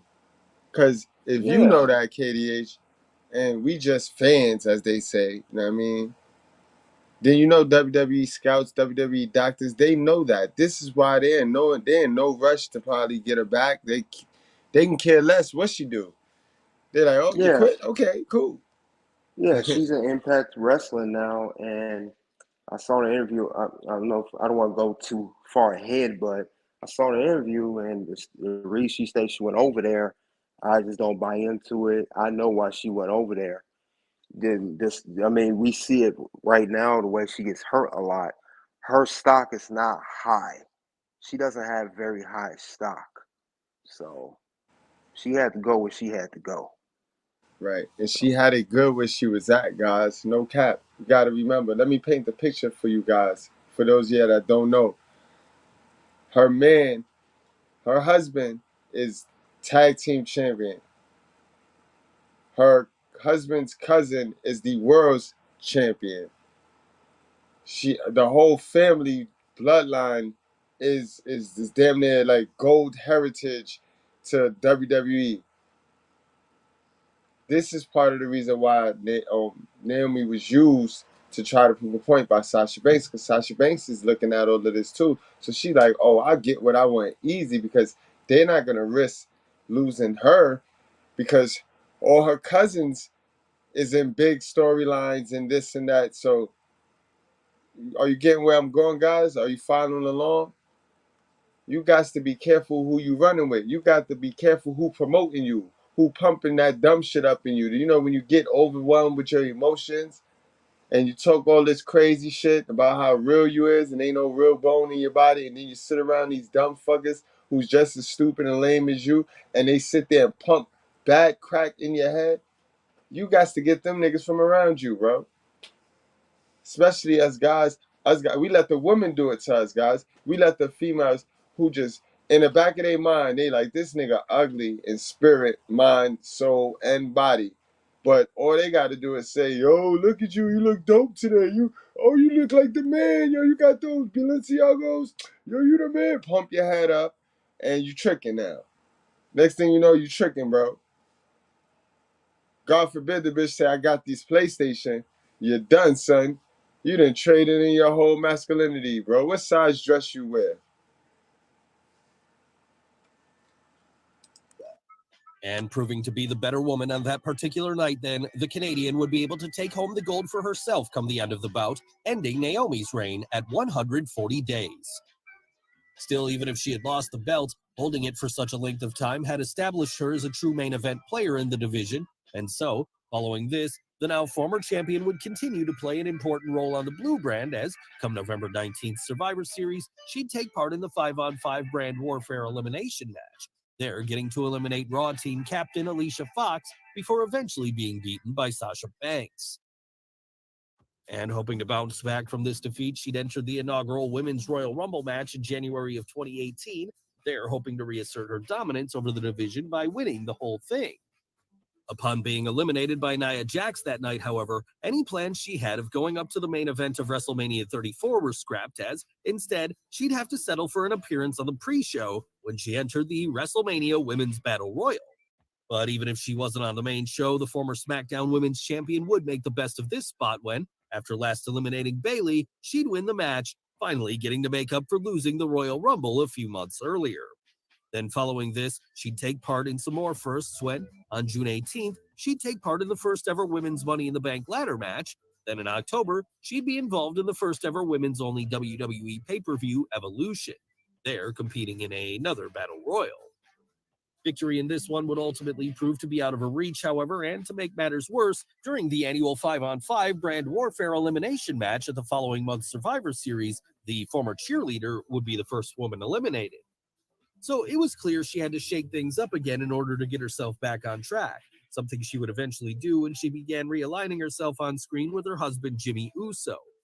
And the reason this would happen was because at that time, Mandy Rose had started making Jimmy the object of her affections. So wanting to remind her who he was married to then, Naomi would spend the first few months of 2019 feuding with Rose as the two traded wins back and forth. This would all come to an abrupt end in April, however, as at that point, the SmackDown mainstay would be moved over to Raw during that year's draft, something which had the knock-on effect of giving her a whole new host of opponents to face off against, such as Dana Brooke, Ember Moon, and Nikki Cross.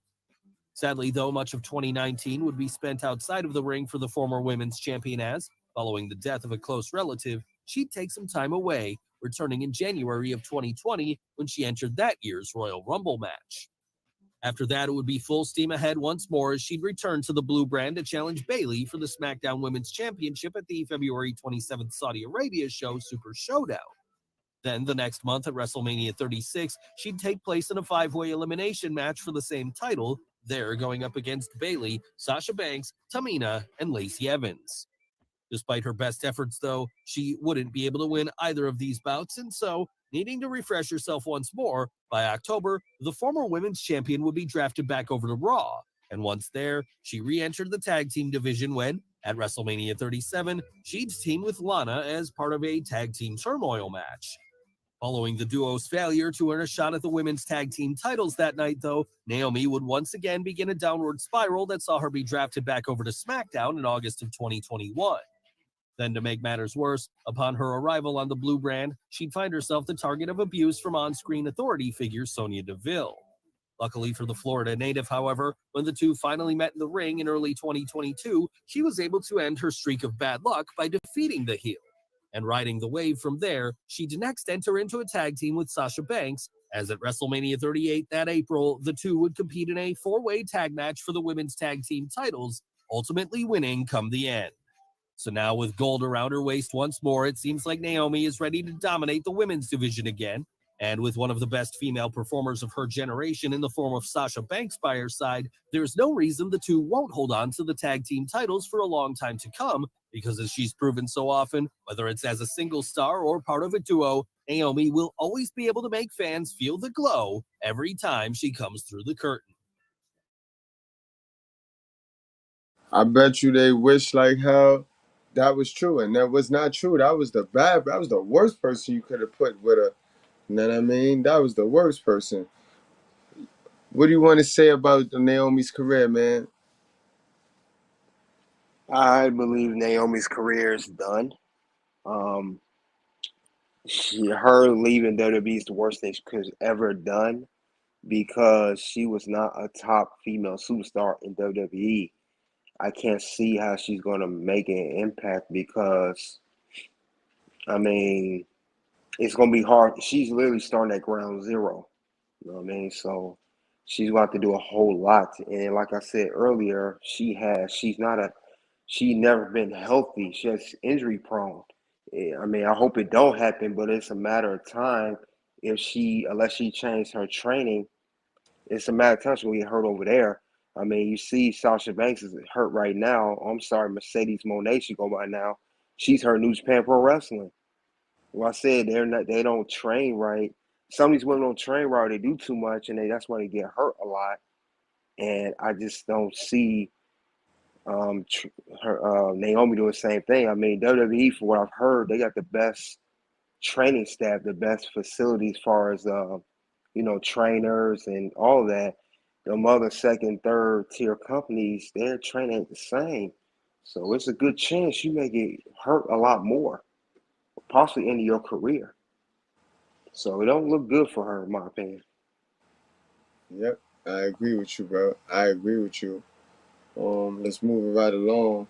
Now, I would be wrong if I didn't let you guys hear from the sisters for themselves, you know what I mean? So let's start with Sasha Banks, you know what I mean, with an exclusive interview. Fair use, fair use. You know what I mean?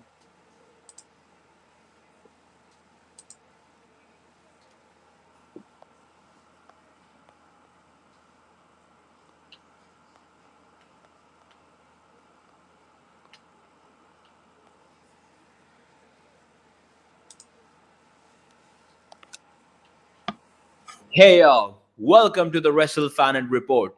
This is the Wrestle Fan and founder Nikunj Valia, and today's guest on this show is the legit boss, the standard, the blueprint, the best of all time, at least according to me, because she's my favorite wrestler. Ladies, That's why niggas be capping like this over the internet for certain stars. Cause they be hoping to get an interview and shit, you know what I mean? They be hoping to go viral with an interview. So they be capping, they be saying shit like this that don't make no goddamn sense, yo. Yeah, and I want to add too. I'm not saying it's right. I can see why Sasha Banks had the entitlement attitude. Her whole life, everybody was bigging her up. She got a big head. Everybody was always pumping her head up. I could tell everyone was doing that for her. Facts. and gentlemen, please welcome Sasha Banks.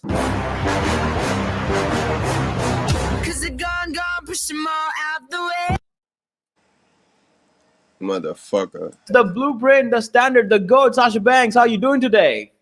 Can we keep on going? The draw. We can go on and on and on for that.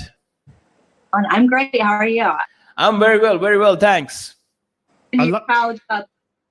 Yes, I'm in my office, and I like your background. Is that a picture of the American Dream, Dusty Rhodes? Yeah, I have a picture of Dusty, and then there's another portrait of my.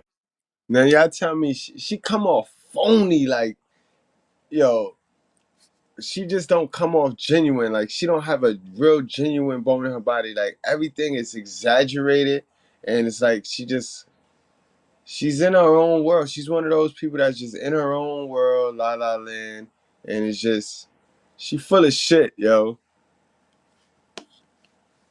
Myself and Eddie Grove. My two idols, my legends, the people get to this place.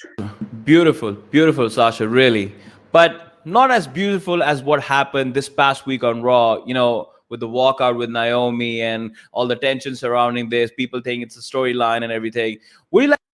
Facts, guys, exclusive. This is 1 week after the walkout, guys. Make sure y'all hit that like button.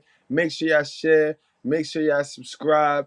Know what I mean? And then, guys, make sure y'all check out Toxic Ring Scandals and Red Carpet Ring for more wrestling content, guys. Remember, we don't do this every day. This is just a special Sunday school edition over here. You know what I mean? Because it's Red Pill and everything. Remember, Red Pill is Bible.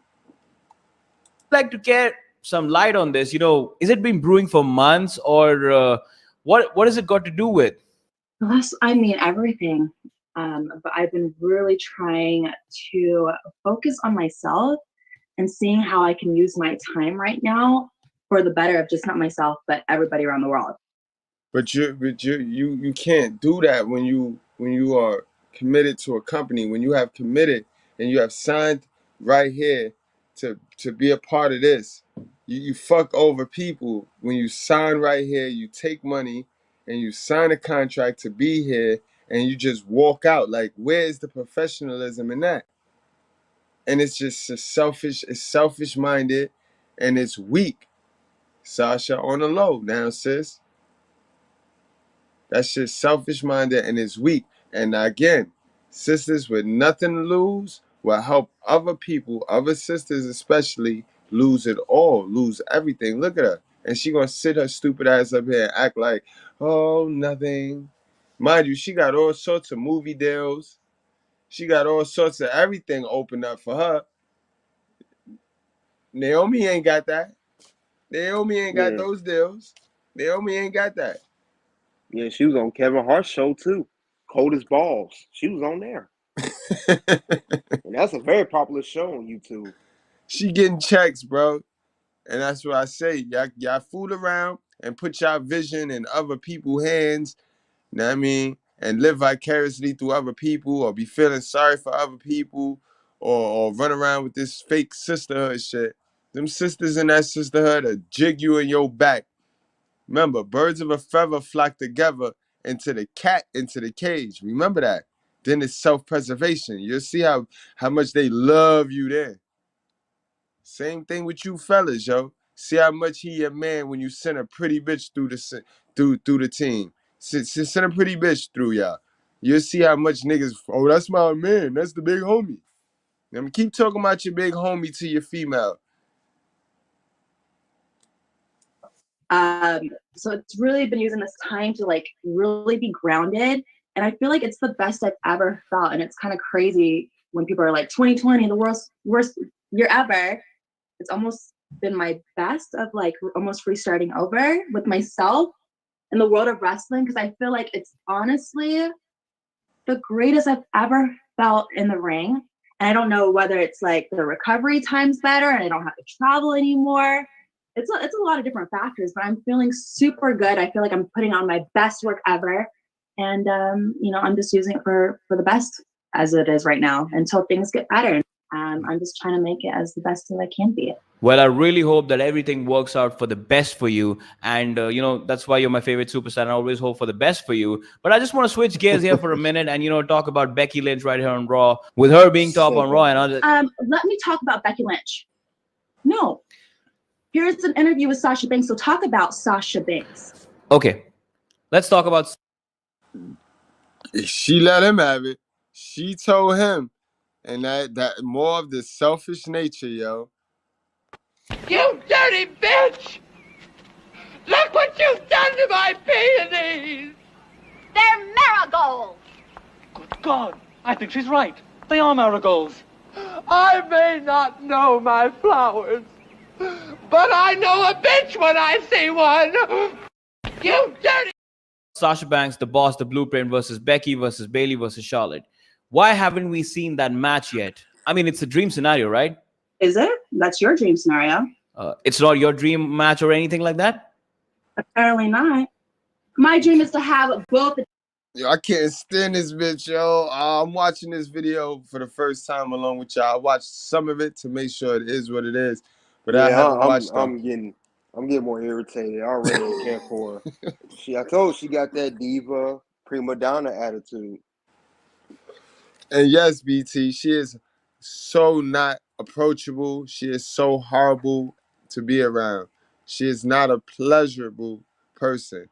And the fans know it. Like, she'd be one of those people that you let her go by. You would not even listen, go. Because if you say something or if you try to play me, bitch, I'm going to pull your whole wig off. Also, I forgot to mention this. During one of those times when she didn't get her way and she had threatened to quit. Remember, Vince McMahon had told her to take time off. She did an interview on a documentary on WWE afterwards, and she said during that whole documentary, "I was burned out," and she also said, "Oh, I was so mean to my husband. I treated him bad." I'm like, yeah, that's called emasculation. Yeah. But they picked them. They picked them like that. They picked the dudes that let them act stupid. They picked the dudes that let them prove a point. Remember, these are them point-proving chicks. Oh, I'm so empowered because I'm fighting oppression. They fighting the invisible monster called oppression instead of fighting their mama. You know what I mean? They hell of a whole mama. You know what I mean? But they fighting mental illness. You know what I mean? Yep. We know what Yeah. mental illness is. And then you could tell she was being phony. She acted all nice in the very beginning. As soon as he said Becky Lynch one time, then she turned on switch how she really felt. All that phoniness she was doing, that's too much. the championships like I have. My dream is to make millions like I have. My dream is not to impress you. What do you mean that dream match? We've already had it in 2015. NXT TakeOver. Go to the WWE Network and watch it. I ain't even gonna hold you, yo. She got what I call the petite chick syndrome, bro. You could look at her in her eyes, bro. This a crazy bitch. And when I say crazy, right, I'm not talking physical. This a mentally challenged female. This is a piece of work, bro. She can destroy a man without even lifting a finger. Just by her looks and her mentality, she will have you chasing your own shadow, bro. Thinking you did something wrong and you did nothing wrong, bro. You should be on your purpose. You shouldn't be fooling behind her. This is one of those girls, bro. Mm-hmm. You gonna feel her pain. Yeah, also WWE, please, I pray to God they never bring her back. Do not bring her back. I don't care how much she beg. Do not. They don't need her. Don't bring her back. She ain't gonna do nothing but destroy the locker room. This is a cancer. She got that eye, not cancer as her zodiac sign, but as a cancer, as toxicity that will spread. She will spread, yo. You can see it in her eyes, bro. She got the mischievous petite girl syndrome, guys. I'll do a whole video on that in the future. I'm gonna teach y'all something about these little ones, these little fake olive oils, because these the ones that you'll fucking wife up thinking you got an Adrian or an olive oil, but you don't. You got a little terror. You got a little Susie Q ass terror. I'm gonna hold y'all down. I got y'all, yo. Just stick with me, man. Y'all hit that subscribe button. We've had that match. It's been done. We've made history. Right there, 2015. It's like if they're on drugs, almost like not crack or cocaine or any of that, but like prescription drugs. Like just people game, people spirit, guys. But you want to talk about Becky Lynch last year and the magic that she created. What about all of my magic? I'm magical too. Well, you are magic for sure, that I can say. And let's suppose that this fallout works out and, you return back to WWE programming. What are the future dream matches that you're eyeing for? What a broad question. I mean, I feel like me being the champion, you're going to see so many different matchups that you haven't been seeing. What's wrong with your neck, girl? What's up with your neck? Y'all saw all that shit? Y'all saw all that shit? Like, Sasha, what's wrong with you, bro? What you sipping on tonight? What a broad question. I mean, I feel like me being the champion, you're going to see so many different matchups that you haven't been seen before. So honestly, it could be whoever. Who's going to make me the most money? Who's going to challenge Sasha Banks? Who's going to get to my level? Because I will never go down here ever again. Who's ready for me? Who's ready for me? Name them, put them out there, and let's go. Let's try it. Let's see. I have a long future ahead of me. I'm still one of the youngest. I have a long career ahead of me. So I have time. Okay? You're acting like I need to wrestle all these girls right now because you're going to... I've made a lot of magic, a lot of history. I have a lot more to do. So let's not act like I'm going to retire tomorrow or next week. Let's not act like that. It could be whoever. Who's going to make me millions? That's what I want to know. Who's going to make me money? That's what I want. Katie, you got anything you want to add to this, man? Yeah, man. Yeah, I can see why. I'm pretty sure that women's locker room was relieved when she was gone. I thought CM Punk was bad. She's way worse than he was. She way worse. At least CM Punk was a talented name that earned it from the bottom. Like you stated out earlier, she got there because of Snoop. Yep. She got there because her mom. She got there because what her mom was doing while Snoop was performing. Right, after Snoop performed. Yep. Incredible, yo. This girl is crazy. A hot mess, Sasha. You looking bad out here.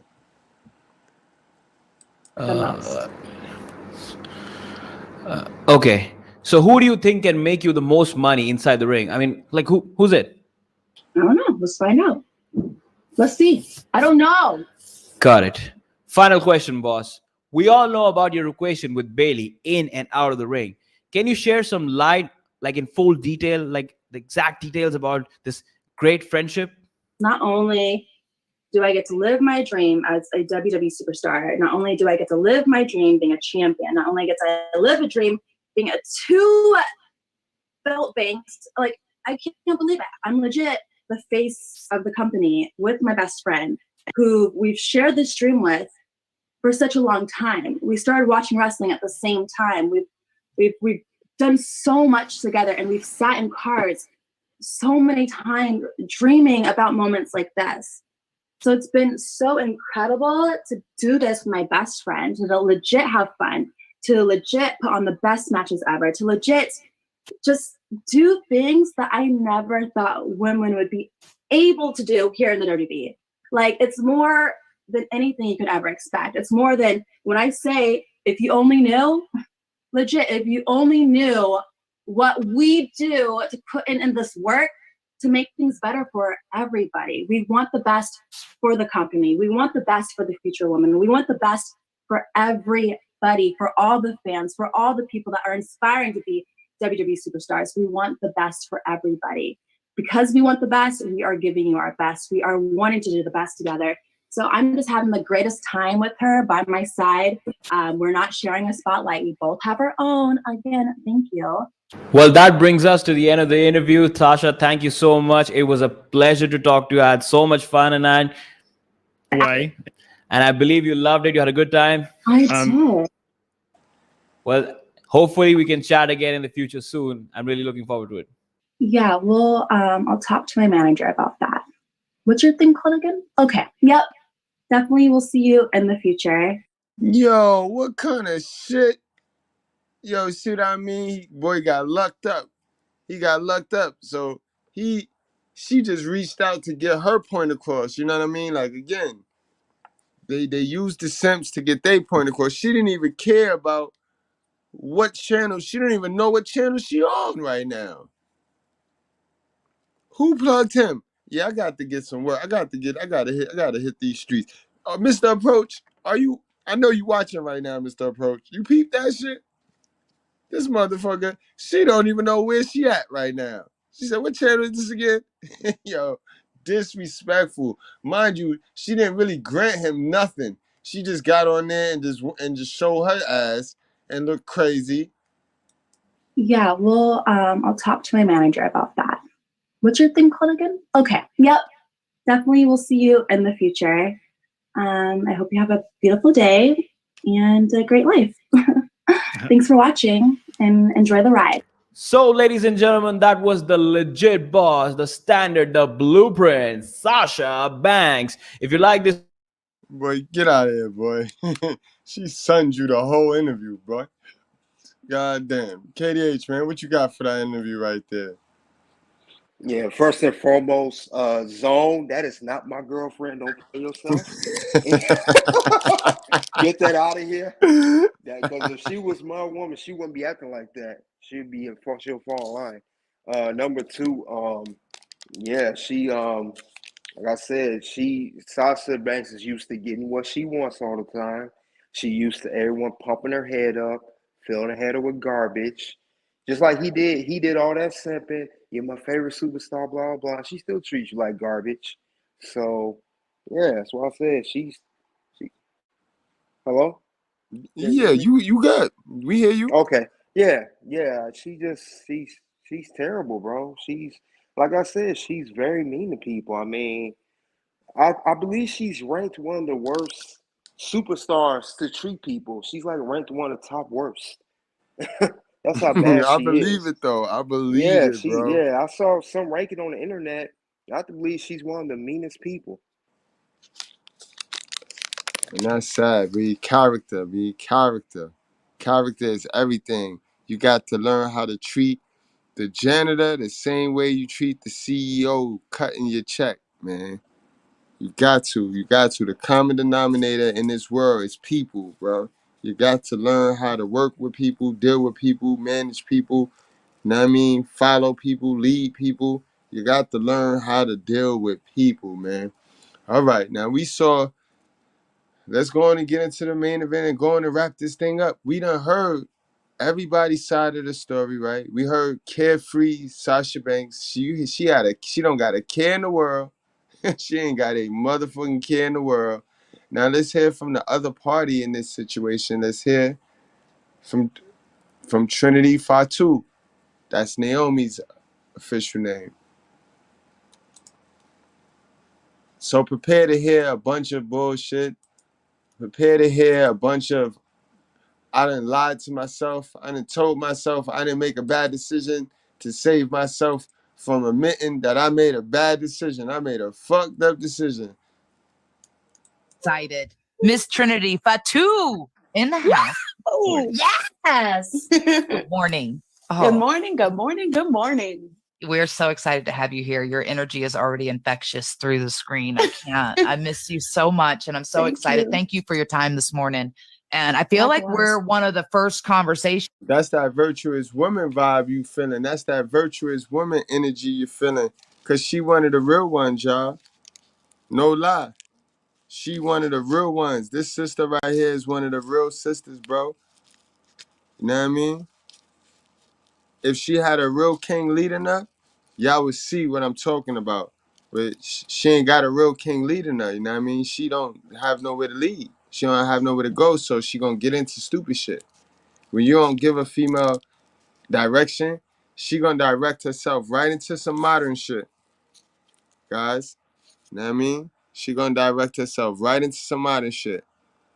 And a lot of the times, y'all take good women and they turn themselves modern thinking they gotta keep you happy because they sense the beta in you. They can't quite put their finger on what it is, but they start doing all this weird shit because they think you one of them tongue out hanging niggas. So they probably think that you're a cheat on them. So they go fucking up their body trying to play this game, this modern woman game, to keep you happy because they know you like modern women. You ain't a complete alpha male. Beta males like modern women, bro. So if your man got you doing all this weak shit, sis, he probably a beta.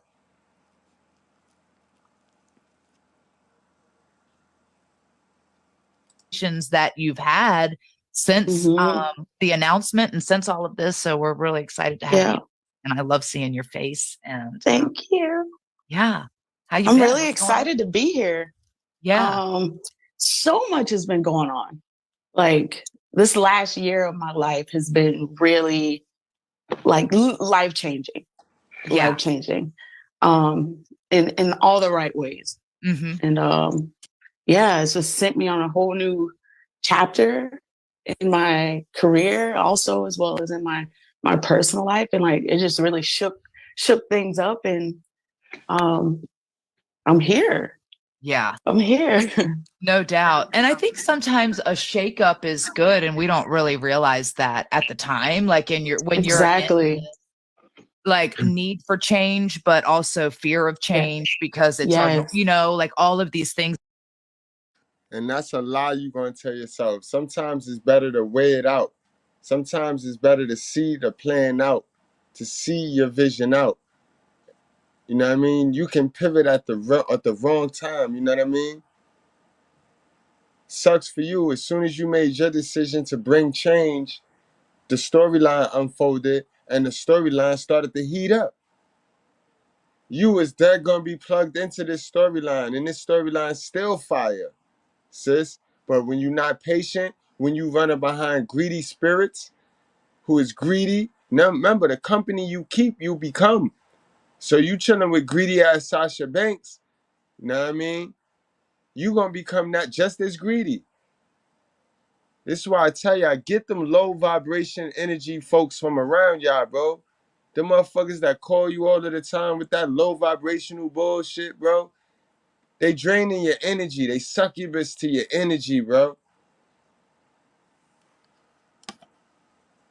It's that kind of thing. And then, and I always say my God or whatever, but like swoops in and kind of just goes, you know what? Yeah. I'll change it for you. And then you can go, oh shit, sorry. That's not towards Paul's day. No, you can curse all you want. We have a whole no cursing rule today with Dave. Yeah.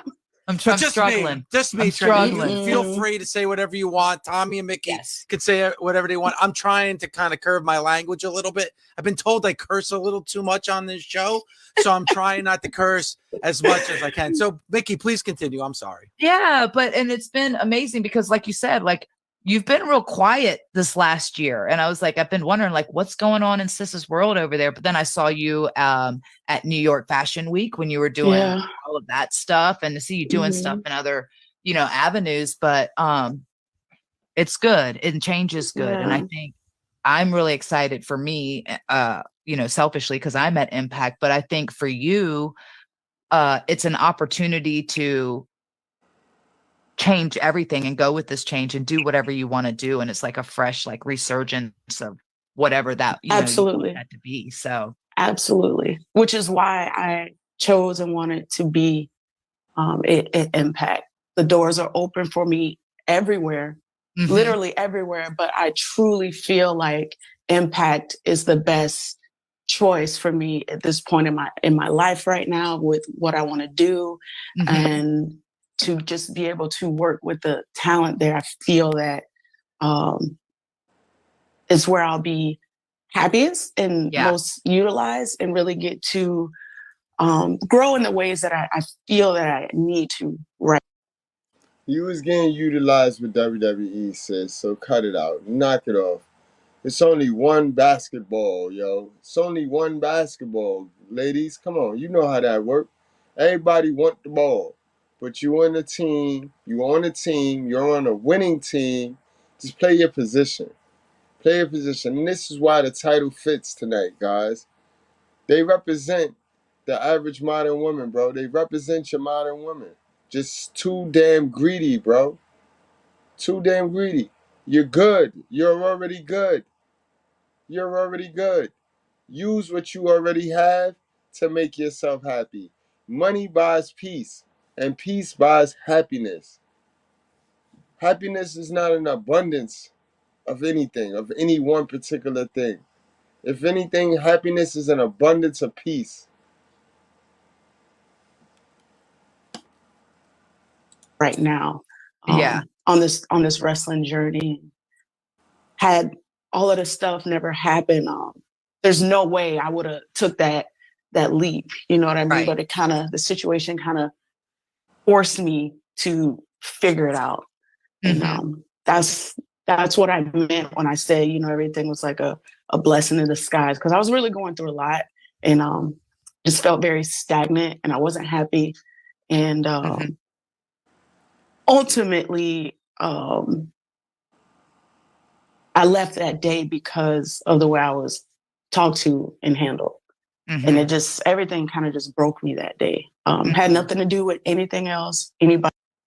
Yeah, but on that day, you tied your emotions to what Sasha Banks was going through. So when Sasha Banks ran in that office without telling you what she was finna do and y'all threw the belts on the table, what the fuck did you think was gonna happen, sis?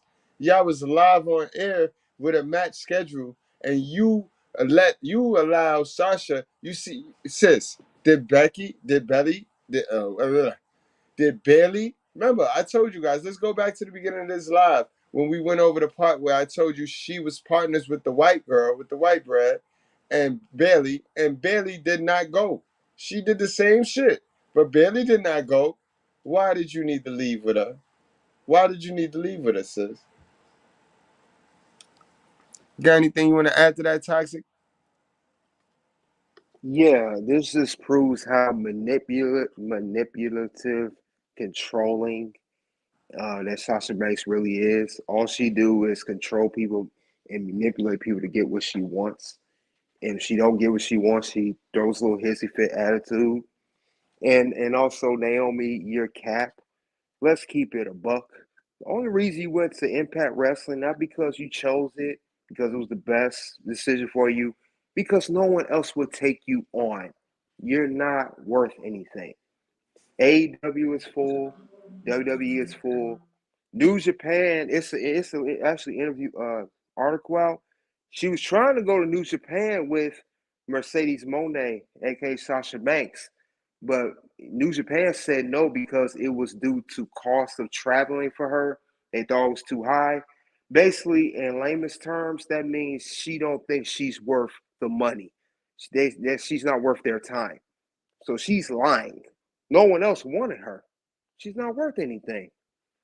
Her value went down once she did what she did. She has no stock value. So that's why she's at Impact, because it was nobody else left. That's a fact. And BT, you on point right now. She do give me HBK vibes, B. Very manipulative, No, and she it's don't. sad. She worse. She worse than HBK. No, she worse because it's a female acting like this, and I mean, she's worse. She's worse. Damn. She's way worse. I would say she worse in my opinion. God damn, man. HBK were mean to fans. He wasn't mean to fans like that all the time. He wasn't refusing to do autographs. God damn. Everybody else, but that was just it. I had to, and just to go through all the backlash and the negativity and the lies and the rumors, and then to also kind of just feel lost. It really it broke me. It was probably the lowest I've ever felt in my life. But going through that, it made me reset and face it head on and figure out how to learn from this experience, grow from it, and that's because you wasn't prepared for this, because this wasn't your plan. This wasn't your vision to just up and quit. You know what I mean? Guys, in order to defeat adversity, you got to prepare for it. All right. This is why when I'm mentoring my young guys and they come at me and they trying to find a way to quit their job, because nowadays that's the trend. These young niggas, man, I done talked so many young niggas out of not quitting their motherfucking job. You know what I mean? You can't quit your job unless you got another job, guys, in order to defeat adversity, because it's gonna come. Time's gonna get hard. But if you don't prepare for those, it's gonna take you and shake the shit out you, bro. You gotta prepare. You know what I mean? Dare to prepare, bro. Yeah, just find myself again. In all of it. And so I'm extremely happy now, and really thankful for this opportunity to kind of show that you haven't seen me at my best yet. Right. So, yeah. Well, not to give out any spoilers, but you're going to see her debut on Impact Television, on Access Television tomorrow. I was there live, and you can see in the difference in the interviews, guys. You can see where her interview is more excuse, where she's explaining herself. She's trying to cope. Where Sasha, she don't give a fuck. She knows she did the dirt. She know she wanted out. She wanted out, and she was gonna find a way to get out. Use whoever she needed to use by any means necessary. You know what I mean? Naomi, you was not that depressed. You was not as depressed as fucking Sasha Banks was, Naomi. You had the belt. You had a strap on you. You had a title on you. And I went out like a straight up fan, because her and I have been talking. And Mickey, you know this, because I always tell people I will be your coach and be your coach through life, and I will hold your hand for as long as you want me to. Mm-hmm. And I was live in that building, and like you said it, man, energy and star power. And I watched this elongated pop from her name to then when she walked out, her entrance, And like, it was just nonstop positivity. And like, I'm like, this, like, and I told her this, I was like, this is what you mean to us and us, the wrestling fans. And then when the lights kick on and she's standing there, it was another massive pop. And then when she spoke, it was another, like, just everybody basking in your glow, if I could steal a line. Yeah. And like, it was so good. And then in the weeks, you will probably see, and I was like, you've had to have having some wrestling matches, because going forward, I can't tell you who she's wrestling, blah, blah, blah, blah. She has one of the greatest matches I've ever seen, especially on a match that I don't know her last match was, but, and in the back, locker room sellout for her entrance, everybody watching it like from the monitor, everyone clapping for you. All right, enough of all the coochie licking and the nipple sucking. Go somewhere, bro. But again, guys, that pretty much was the majority of the interview right there, where she said she went back to being reserved and shy and quiet. And you know what I mean? The girl that she really is, she truly is. I like Naomi, guys. You know what I mean? At the end of the day, I think she's a sweet person. You know what I mean? Beautiful black sister. You know what I mean? I like her, yo. She just was manipulated, and it sucks. It sucks, you know what I mean? KDH, you want to add anything before we go on and wrap this sucker up, bro? Oh yeah. Yeah, I've heard that since Naomi walked out, it was a strain in her marriage to Jimmy Uso. They had problems in their marriage. I don't know if that's been resolved or still ongoing. But I know the decision she made with Sasha, it really affected her long term. And I think she's feeling it now. That's why she's being so calm in interviews. She don't want to admit it. It's really affected her personal life and professional life. That's a fact, bro. You know what I mean? Shit crazy, yo.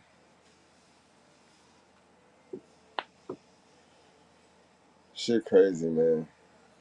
So, guys, yo, y'all, I hope y'all enjoyed tonight's show, and be aware of being manipulated, guys.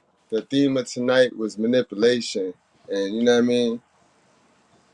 Sometimes you gotta wonder, you know what I mean? If you was, you gotta think, have you ever been manipulated?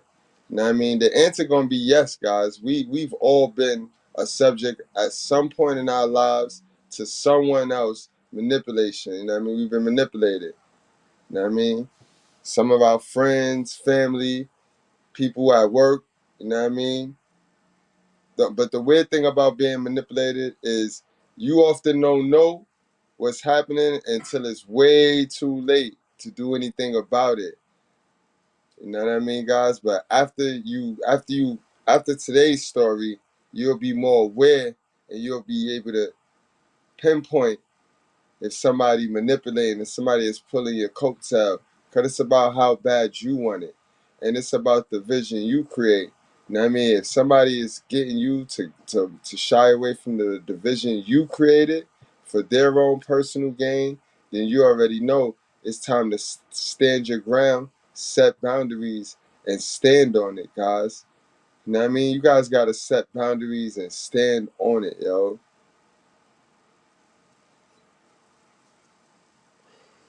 I mean, you got to remember, people being manipulated on a daily basis. Every day, somebody's getting manipulated, bro. Getting manipulated. I mean, don't be one of them, guys. So, again, guys, love and appreciate y'all for spending y'all time. Y'all time is money, and y'all spent it here with me. So, y'all wrap up, strap up, drink responsibly. Do not play with your life, guys. We do this for the culture, man. I see y'all tomorrow, man.